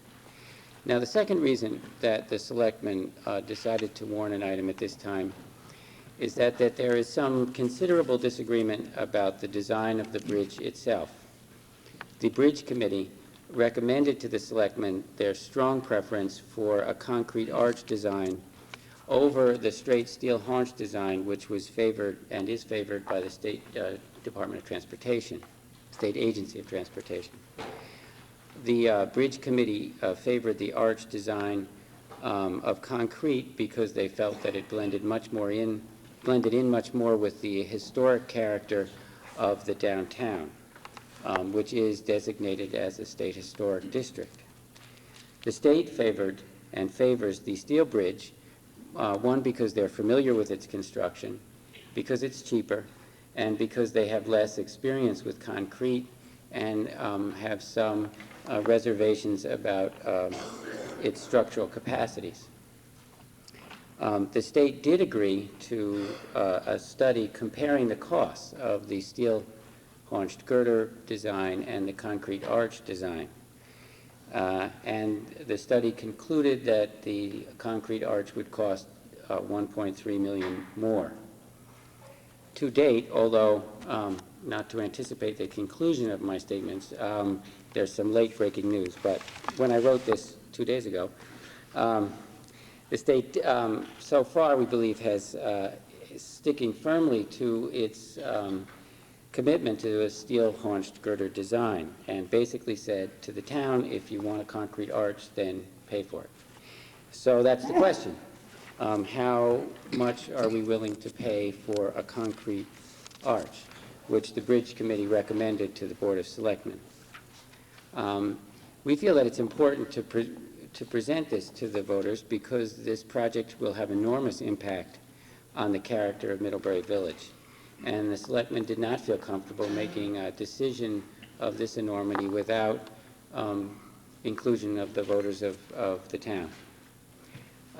Now, since in the last week we have some reason to think that there may be some room for negotiation with the State Agency of Transportation through the Agency of Historic Preservation, is it the agency or the Office of Historic Preservation, which has to be involved in the process of approval of this project.